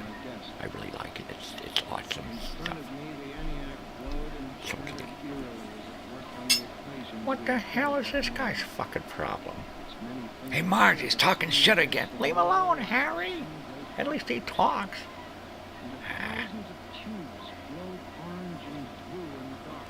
Arg. Arg, arg, arg. Oh. Load a bong head here. Totally. Yeah, let's party. Let's not worry about Karen trolls, right? Like a baseball Karen. I'd throw that ball up in the air right in front of her for her to catch. Here, take it. And then as soon as she goes to catch it, bang, drop that bitch to the floor. And then catch the ball. And walk away. Get that on camera. Fucking Karen. That's what Karens deserve. That's it. Punch in the face. You know? No more than that, because that's what they're just getting right up in your face. I can do whatever I want. I can invade your space. I can touch you. Did you see her grab that guy's arm? Man, if she'd have grabbed my arm like that, I'd have swung around so fast she'd have gotten an elbow in the face before I could react and stop. Right? You don't come up to a fucking stranger, especially a woman to a dude, and grab his fucking arm, no matter if it's in public or not. Because, bitch, I'd have fucking swung around and she'd have got an elbow so fucking quick. You know, you don't do that to somebody in a crowd of strangers, right? Fuck no.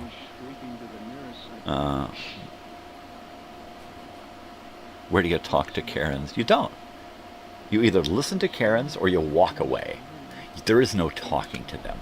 You can scream at their face, but they don't hear you, right? They're all wrapped up in their little Karen world. That's all they care about, right? And,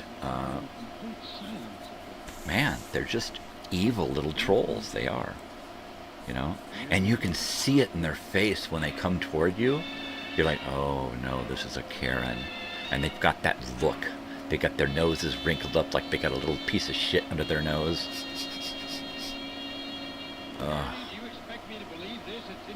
It's fucking... It just drives me nuts. I'm gonna drop away from that. I'm gonna be here for the last part of the show. I've been kind of out of it for a little while, and I'm gonna go ahead and just get rid of the whole what you call it. That's it. It's over. No more radio shows. No, I made a comment somewhere about somebody posted a blanket post about women 25 to 44 not being married and not having children. And I'm like, well, no wonder, you know, right? And all of the Karens are like, you state a fact about something, you know. And I don't even remember what I said. It was so bland, right? But, you know, and then of course I don't try to defend myself, you know. But I'm like, yeah, what are you kidding? What are you, stupid? You know? I'm not prejudiced against any... Well, I do have one prejudice. I do admit it. I am prejudiced All right? I am prejudiced against stupid fucking people. That's it. I do have a prejudice. I'm a bigot when it comes to stupid fucking people. It don't matter who you are, where you're from, how you've been educated. If you're a moron now, it's your fucking fault.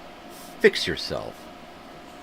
Come at fucking people. Yeah, on Facebook. I'm ready to leave Facebook behind. The only reason I'm there is for family and friends and to share my YouTube stuff with those people. The YouTube community is becoming kind of a bigger thing. So, and you can post stuff there and share things. So I may just kind of phase out Facebook. But yeah, the stupid fucking people out there in the world, you know. And I blame them for being stupid, whether they were, you know, went to school or was learned in a barn. I don't know, whatever their fucking problem is, right? If you're stupid, even a stupid person is smart enough to know that they're fucking stupid. Fix yourself. Pick up a fucking book. Put down the phone. Pick up a book. Go to the library. Learn something. Take a fucking a course at your local community college on how not to be fucking stupid. Something. But get out of my face with your fucking ignorance and your stupid comments, right? Hateful. They point at you and say that you're hateful, but then all they do is scream this hateful rhetoric that they've been programmed to say. The first thing I do is I go to their profile. I look at them. I look what they post. Most of them don't post. Most of them repost. Most of them take other people's shit and go, yeah, right? So I look and I go, yeah, oh, I could see what kind of person she is. First of all, she's single.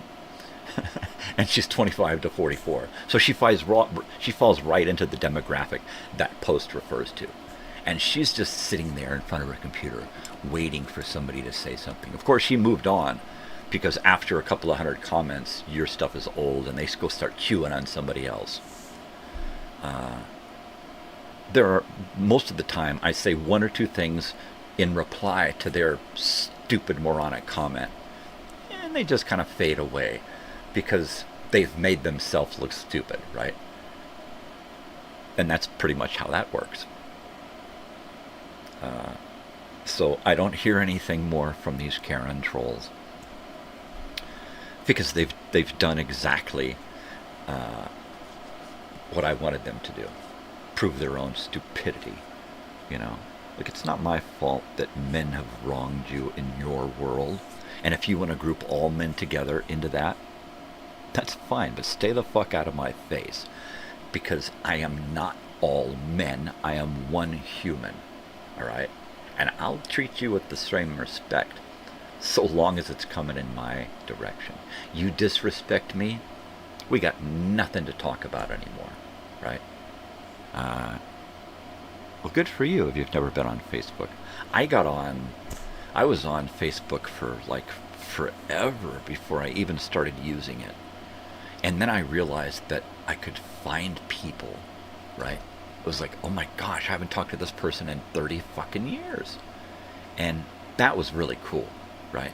And there was a huge period where it was just all about getting together with friends. And I went from having like 2 or 3 friends to like having over 100 friends from the past, right? And I'm like, this is cool. And then it became more about ads and more about people's social dysfunctions.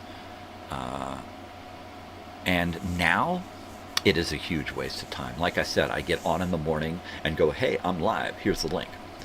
And then at some point later in the day, I'll get on and I'll respond to any comments to that post or to anything else that I've posted in the past. And that's pretty much it. I was using it for that reunion thing that I tried to pull off. And that was helpful. But it's starting to fade. I'm not into... I joined TikTok. I joined Instagram.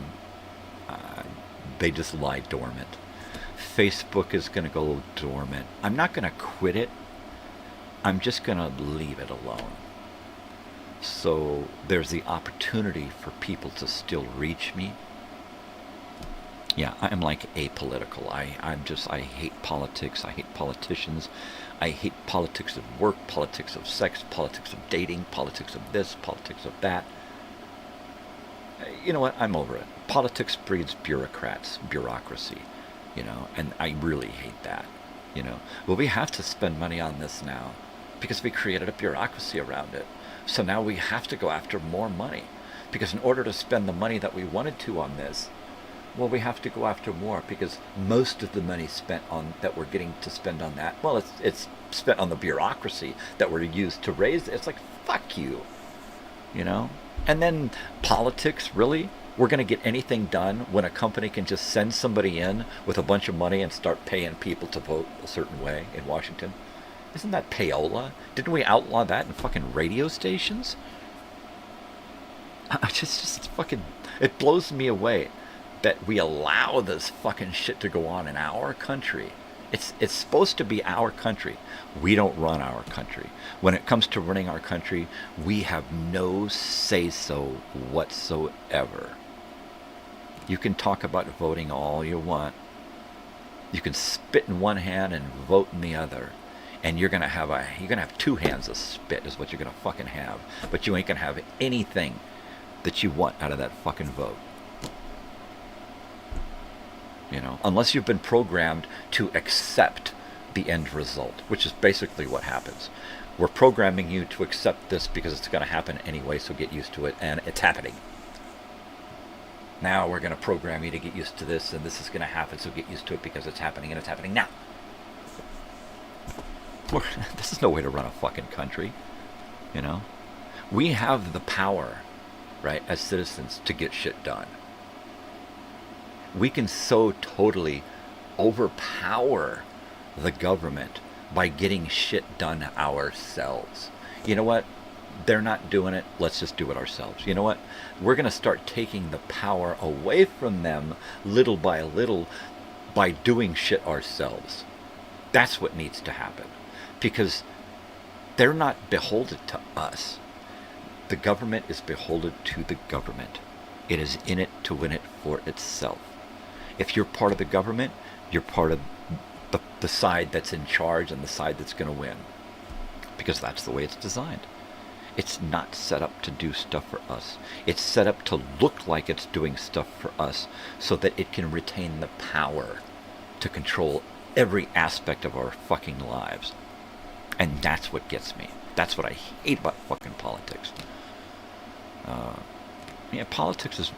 Facebook is mostly commercials now.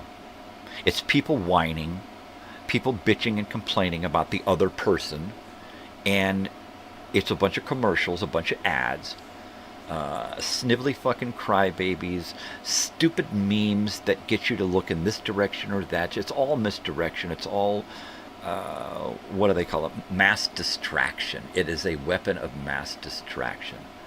But it doesn't matter where you go. Everything that's going on right now is a weapon of mass distraction. They've got us so wrapped up in the price of groceries, what's happening in the streets of LA, hurricane what's-its, who's-its, right? They keep having us looking in other directions. Meanwhile, they are fucking raping us. And they're stacking it on their side. They're stacking the deck for themselves. And we're just letting it happen because we're fucking so easily distracted, Don't concern yourself with what's going on in Washington. Worry about what's happening over there. And that's what they got us doing. And then anybody who talks shit on what's going on, well, you're anti-American, or you're a terrorist, or maybe you should just move to Mexico, right? And that's not the way it is. It's not the way I fucking grew up. I grew up where you kept your vote to yourself, you kept your religion to yourself, right? And we were all in it together, and we didn't let these things divide us, right? You could go to a community barbecue, a block party, and get along with everybody because they kept that shit to themselves. And yes, Facebook is mind control. For decades, Washington and black ops organizations were trying to figure out how to read and program the minds of Americans. It turns out they just passed it over to some fucking, you know, PhD, master's, college student, whatever, you know. They just passed it off to some guy, and he came up with it. And that's it. They just outsourced it to some newbie, right, who came up with a fucking application, a computer app. And that was it. Once it went to the phone, once smartphones came about, humans just, their IQ just plummeted, right? I don't trust doctors now because the doctors over the last 15 or 20 years have probably just Googled their way through school. And if they have a problem that they need to deal with, it used to be that the doctors knew everything up here. And if they didn't, they would get together with colleagues and look in books. And now I feel, I'm afraid that the doctors really don't know anything anymore, right? You can't make logical decisions and choices about things when you don't have all the information to make that decision, right? And I don't want to be on an operating table and have a doctor go, oops, shit, I don't know what to do now, right? It's not what you want to fucking hear, right? I would get up off the fucking goddamn bed and leave. So if I'm going to have a doctor, he's going to be an old fucker that knows a lot in his head, right? And if not, I want him standing there next to the young hands. No, don't do that, Sonny. Do this.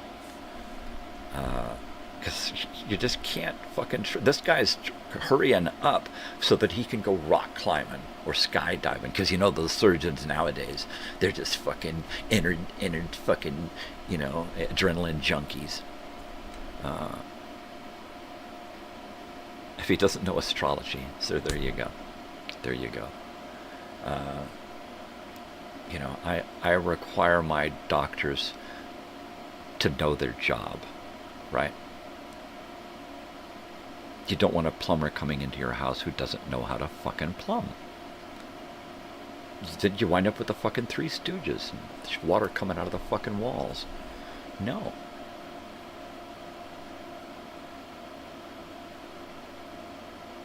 You know, I don't want a doctor who doesn't know anything about humanity and giving a shit, you know? I want a doctor to know his fucking job. That's it. Just know your fucking job. Oops. Crap, what do I do now?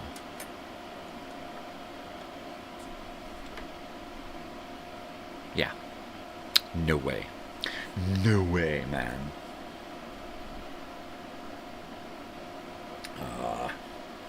Copy. It's all written in the stars what ailments you will have. Well, I don't know about all that,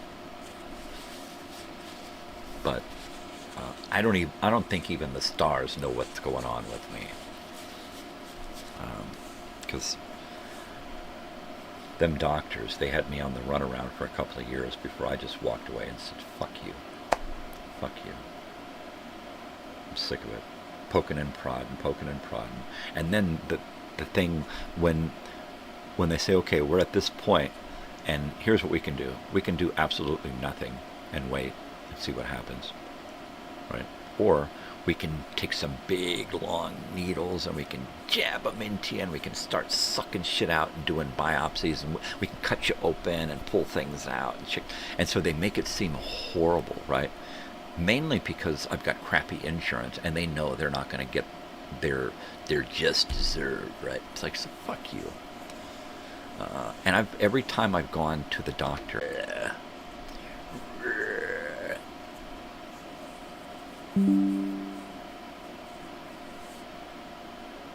Oh my God, I think I'm back. Every once in a while I gotta look up medical astrology if you want to know. Medical astrology, let me write that down. Sorry about my...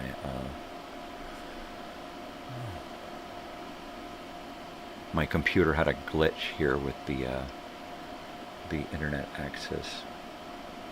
Astrology. Okay, so there we are. But I'm back. I'm here. I'm back. And it looks like I'm back even quicker because I don't have that time buffer of 30 seconds. I'm down to a little bit less than that now. Anywho, I got a bong hit here. And it's time to do a bong hit because it's time to party. And we've only got about a half an hour left. Yep, it's University Day. Got to drive down to the campus.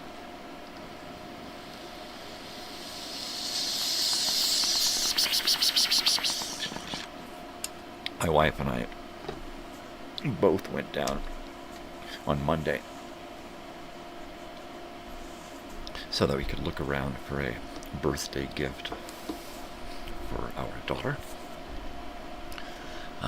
Our family is not into, oh my God, it's your birthday.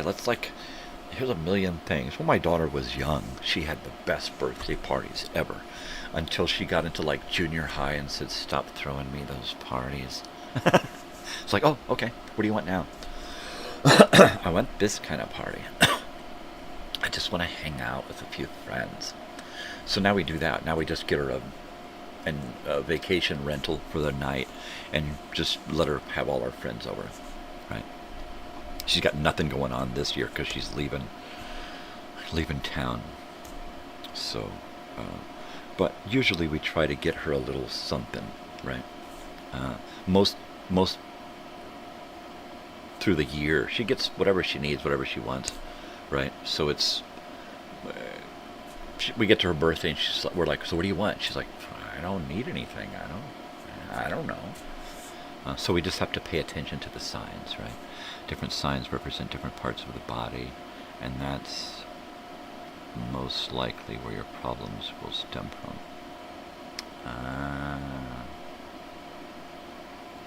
I see. Honestly, I know nothing about this stuff. I don't want to make light of astrology because, like I've said before, I don't believe or disbelieve anything 100%. I'm middle of the road. You can lean me in any direction pretty far, but never 100%. So I take everything with a grain of salt and a grain of sugar because you never know. So yeah, I've had friends, girlfriends, and people in my life throughout the years who have been into astrology. So I've dabbled a little bit here and there, but I've never really invested any time into it. So I definitely will heed, to somebody else with more knowledge at any time about anything. So that's cool. And I like to know people who know different things than I do, right? It's nice when you get together with people who are on your same level and they know what you know, but it's even better when that happens and people know a lot about something you know nothing about. So now every interaction is learning as well, right? Not just learning about the person, but learning what they know, passing that knowledge betwixt and between each other. Astrology, I do believe that astrology is a science. It's a science that I know nothing about, but I don't disbelieve it. I probably believe it more than I would disbelieve it. Like I said, middle of the road. It's not that I would believe or disbelieve. It's just that this is kind of where I am,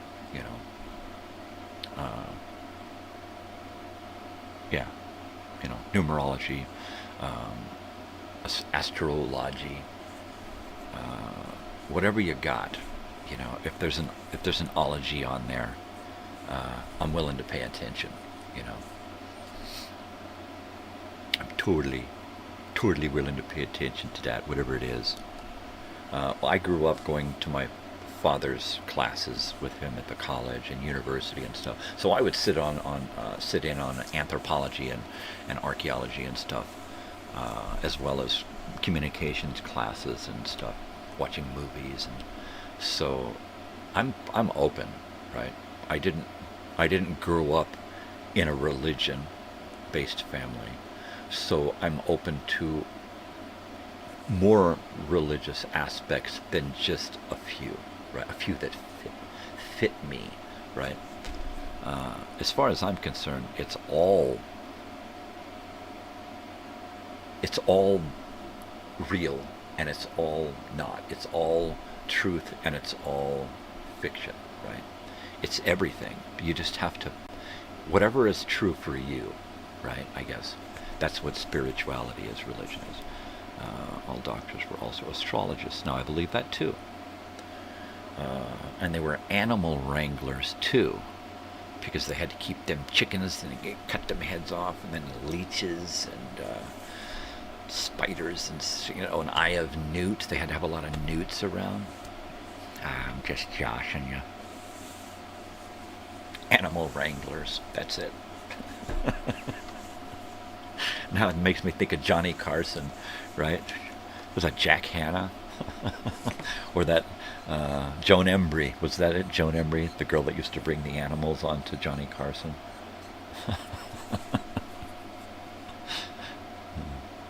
That's good stuff right there. Monkeys shitting on Johnny Carson's head. That's good stuff. Yeah, baby. I'm sorry, I crack myself up. I do. I does. I really do. I really do.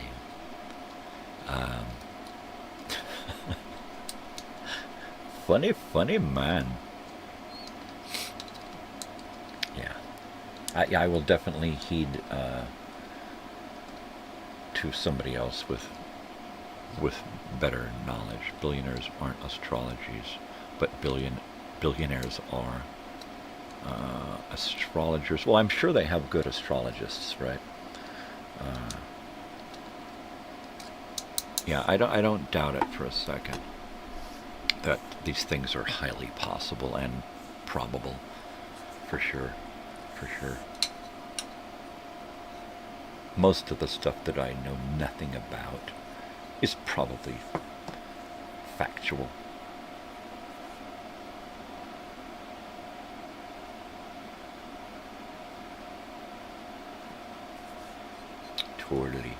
Totally, eh? Anywho. How about that Powerball, huh? Talk about being a billionaire. I could do that. My wife was like, what would you do with that much money? And I said, first thing I said was, I'll probably give a lot away. And she looked at me like, what? I said, yeah, I would just give a lot away.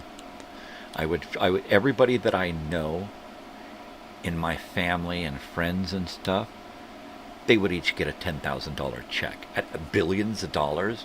Even if they take half of that away at $2 billion, you still got $1 billion. What am I going to do with $1 billion? You put it in the bank and you live off the interest. Right? You put half of it away and it just collects interest. You just leave it alone. You take the other half and you invest it. You invest it in yourself, you invest it in property, and you invest it in other people. If I won the lottery and had $1 billion in my pocket, I'd send you $10,000. I would send everybody every irregular would get $10,000 paycheck. Just for knowing me, right? That would be it. That's all it would take, right? I'm not talking, people coming out of the woodwork, new friends, gimme. Anybody is grandfathered in if they knew me before the $1 billion check. And I would just send everybody a check, show up on their doorstep and say, here you go. Thank you. Thank you for being there, in whatever capacity that was. You got kids, here's a little extra for each kid. Buy people cars, buy people houses. Probably buy a town. I would buy a little town somewhere in the middle of nowhere, and develop it as a town for people to come who have nothing and they've just given up, and give them a place to come and get their shit back together, right? But mainly I would just give a lot of it away, because it's not like me at all to hold on to money. half of it goes away. That takes care of my wife and daughter forever. Right? The other half gets invested in people, property, and property that works for people, and property that people can work, right? Land that is there for people to live, not just have a house where they come home to after doing their slave job, a place where they can live, farm, raise animal, raise their kids, learn how to deal with the world on the world's level, right? Bring in, if there's enough people, bring in professors and lawyers and doctors and stuff to help these people for whatever they need, Once a week, a doctor comes by and checks everybody out, or once a month. Once a month, somebody else, once a week, you get a professor that comes by and talks to you about,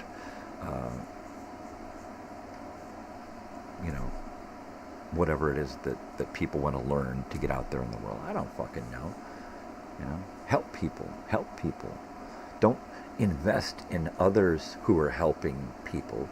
Do it yourself. Take the money yourself and spend it on somebody. Don't hand that job to somebody else, right? I probably wouldn't give one dime to the church or any political organization or any organization set up with a huge bureaucracy to help. Cancer organization? No. I would get a lawyer to go after pharmacy companies to get the cure and fuck all these treatments. That's how I would spend that money. I would start an organization that goes after the cure, who does nothing but raise money to pay lawyers to go after the pharmacies for the cure that we know is there. Take it easy, brother. See you mañana. I'm going to do a bong hit for you on the way out. And I'll be back tomorrow. Adios. Take care.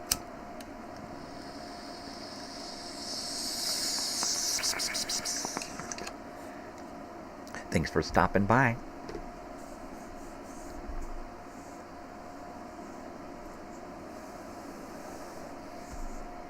And I will be checking out here in about 15 minutes. And grabbing something to eat and taking a nap and moving on with my day. So I won't be having a shower until about 10:30. And then I'll get up and have a shower. Grab a little snack and be gone. And at that point, I'll probably decide if I'm going to wear my teeth today or just wait until this evening. Probably wait a little longer, give my... Yeah, I'm on for 15 more minutes, until 7. Yeah.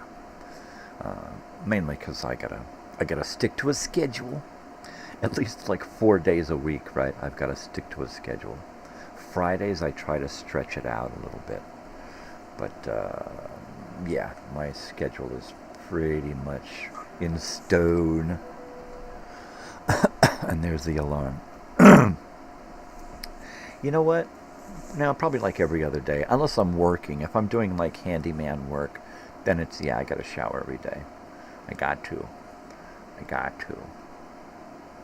I live in the desert, and you just walk outside and you whoosh, you're just sweatified. And I have trouble at night with night sweats. At night, I'm overheated all night. I got the air conditioner cranked down to 68. It's on all night, blowing on me, and yet I wake up every hour covered in sweat.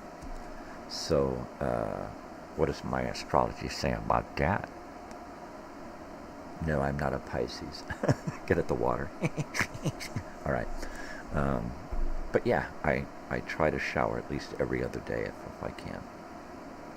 Sometimes I'll go a week.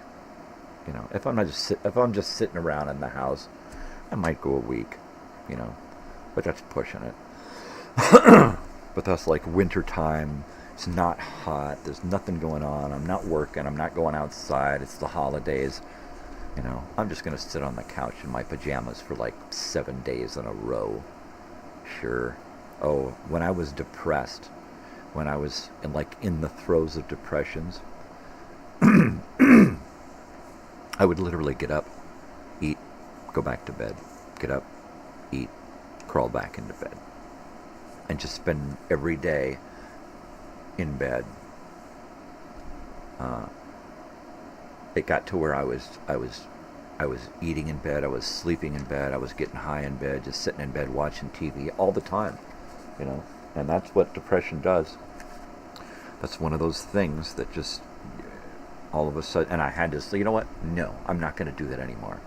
And I vowed that I wasn't going to go into my bed until it was time to sleep or take a nap. It was that, or I wouldn't be in bed. And I've kept that up for ever since I started this show a couple of years ago. I've stuck to that. And I don't do anything in bed other than sleep and the hoochie coochie. That's it. So that really changed my life. So yeah, do I shower every day? Yeah, every other day. Every day if I got to go out into the world, like if I'm working, then yeah, it's to shower every day because it's out of courtesy to other people, you know. But washing my hair, not necessarily, you know.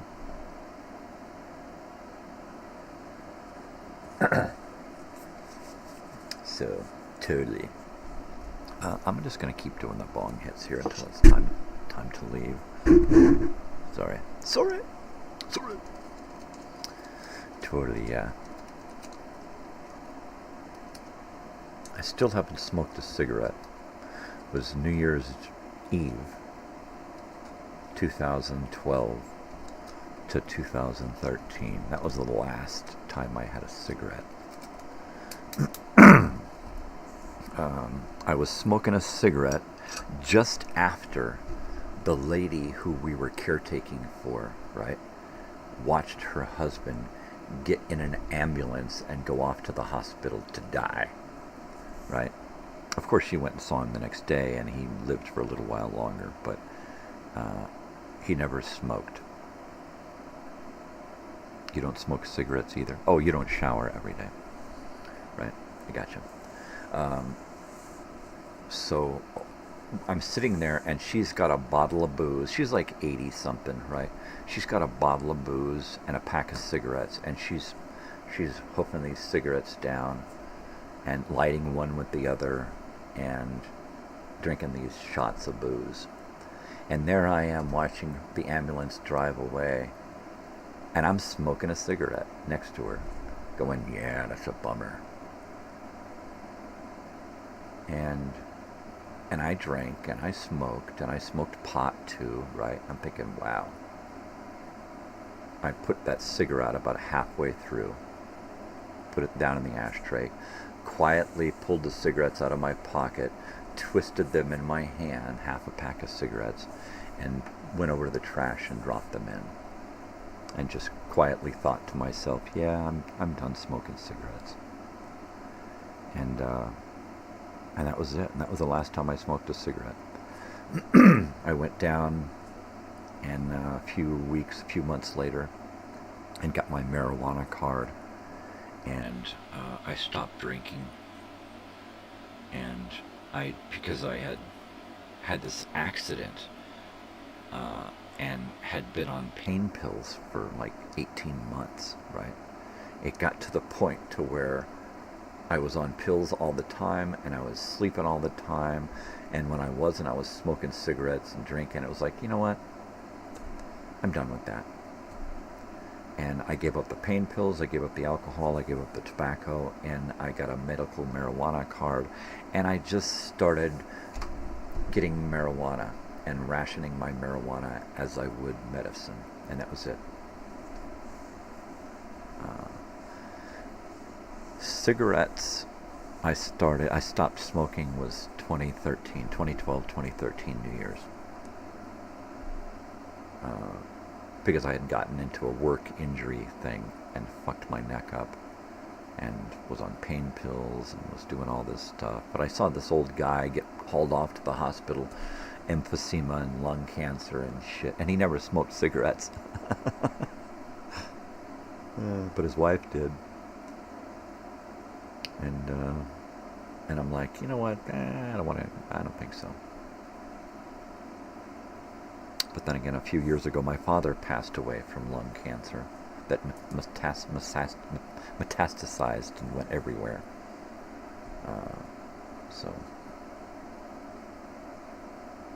yeah. None too fun.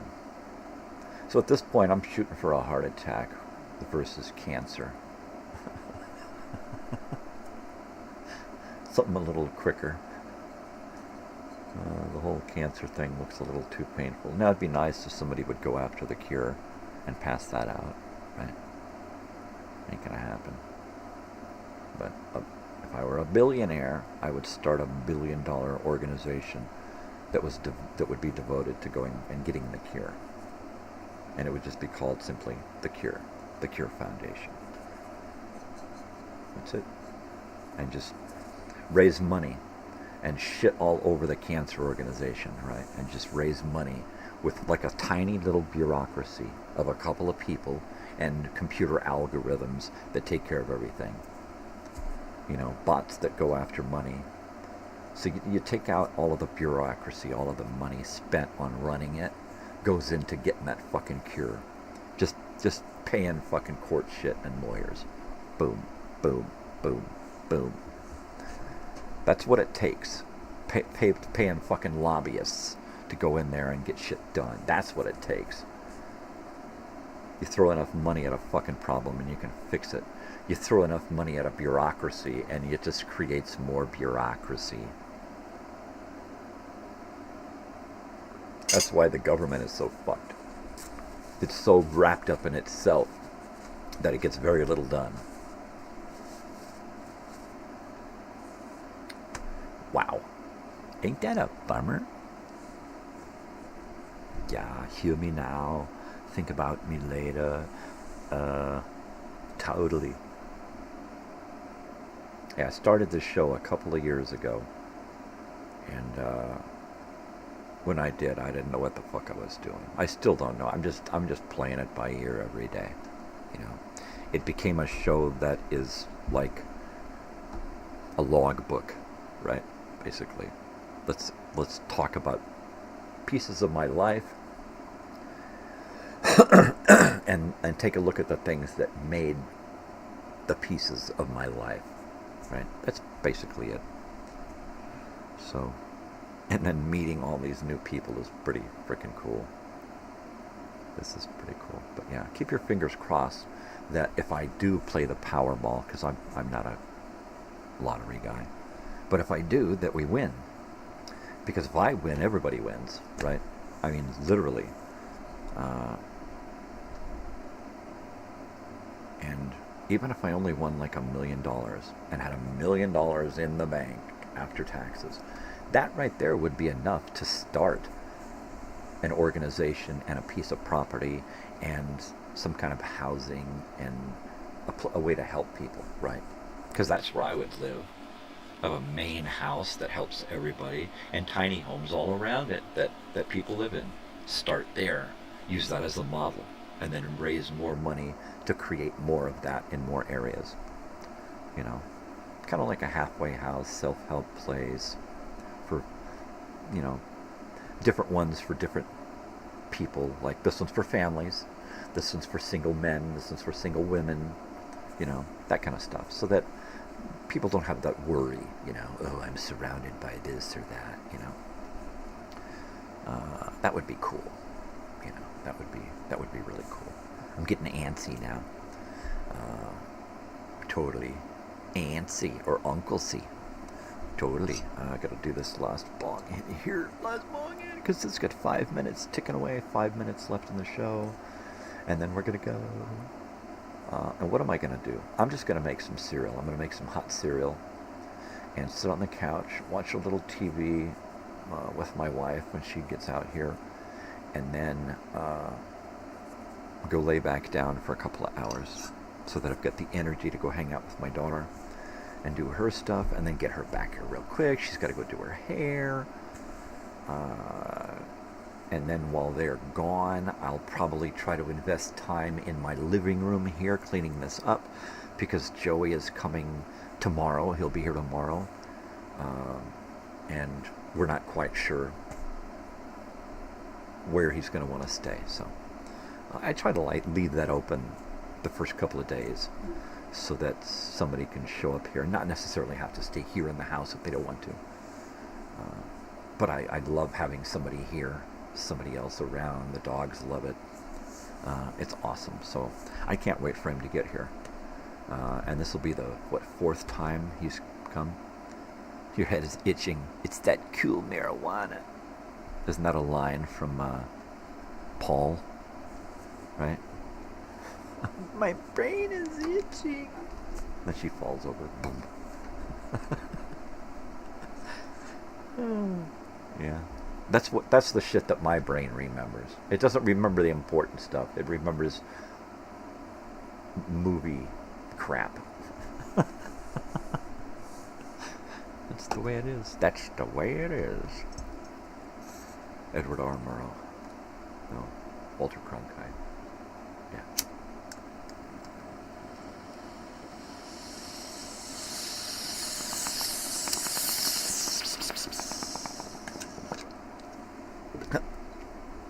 That movie, Paul, about the alien.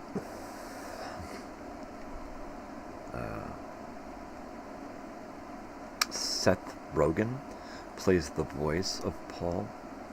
Those two English actors who did Shaun of the Dead, those two guys. They also did Super Fuzz, another great movie. So they're traveling across the West here in the United States from one of those conventions up to Area 51, and then they run into an actual alien in their motorhome and have to rescue him from the perpetrators of the most horrible conspiracy on the planet. No. It's a really good movie. If you haven't seen it, I'm not into Seth Rogen. I can't really watch a movie with Seth Rogen in it. Very few. This one I can watch because his voice is perfect for this alien. But funny stuff. If you haven't watched Paul, it's a good movie. It's funny as fuck.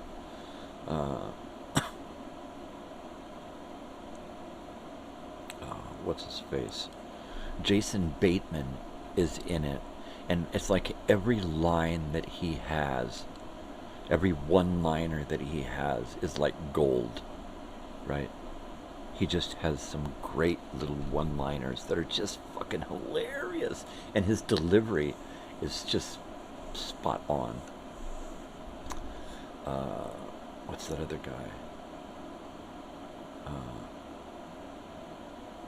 That guy from Saturday Night Live. Looks like Stephen King. Yeah, if you get a chance, check out Paul. It's just a hilarious, stupid movie, and it's fun. Sigourney Weaver's in it, of course, because it's an alien movie. It's just fun, funny. It's one of those where I can watch over and over because it's just stupid and silly. It's a good escape movie. Hader? Is that the guy's name, Hader? I can't remember his first name. But he looks like Stephen King, kind of. Funny. And the girl in it, I can't remember. She's also from Saturday Night Live. I can't remember her name.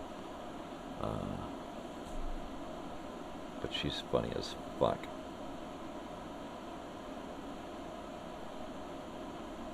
Yeah, I can't remember her name, but she's if you get a chance, look it up. Just a great. I love alien stuff. Oh gosh, look, it's after 7. I guess that means I gotta get going. I gotta try to stay on task here. Because if I don't, I get backed up, I get backtracked, and then pretty soon my wife is like, don't you have shit to do?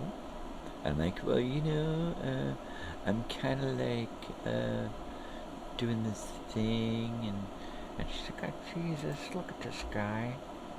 He's clueless. No, I love you. She thinks I'm crazy doing this stuff, but she knows that it's like therapy. It really is. It's fun. It's therapy. Me too, dude. See, now there's one of those statements that comes 30 seconds after I've said something that you're responding to. So I look at it like 45 seconds later, and I'm like, me too, dude. What did I say that you're agreeing with? I don't know.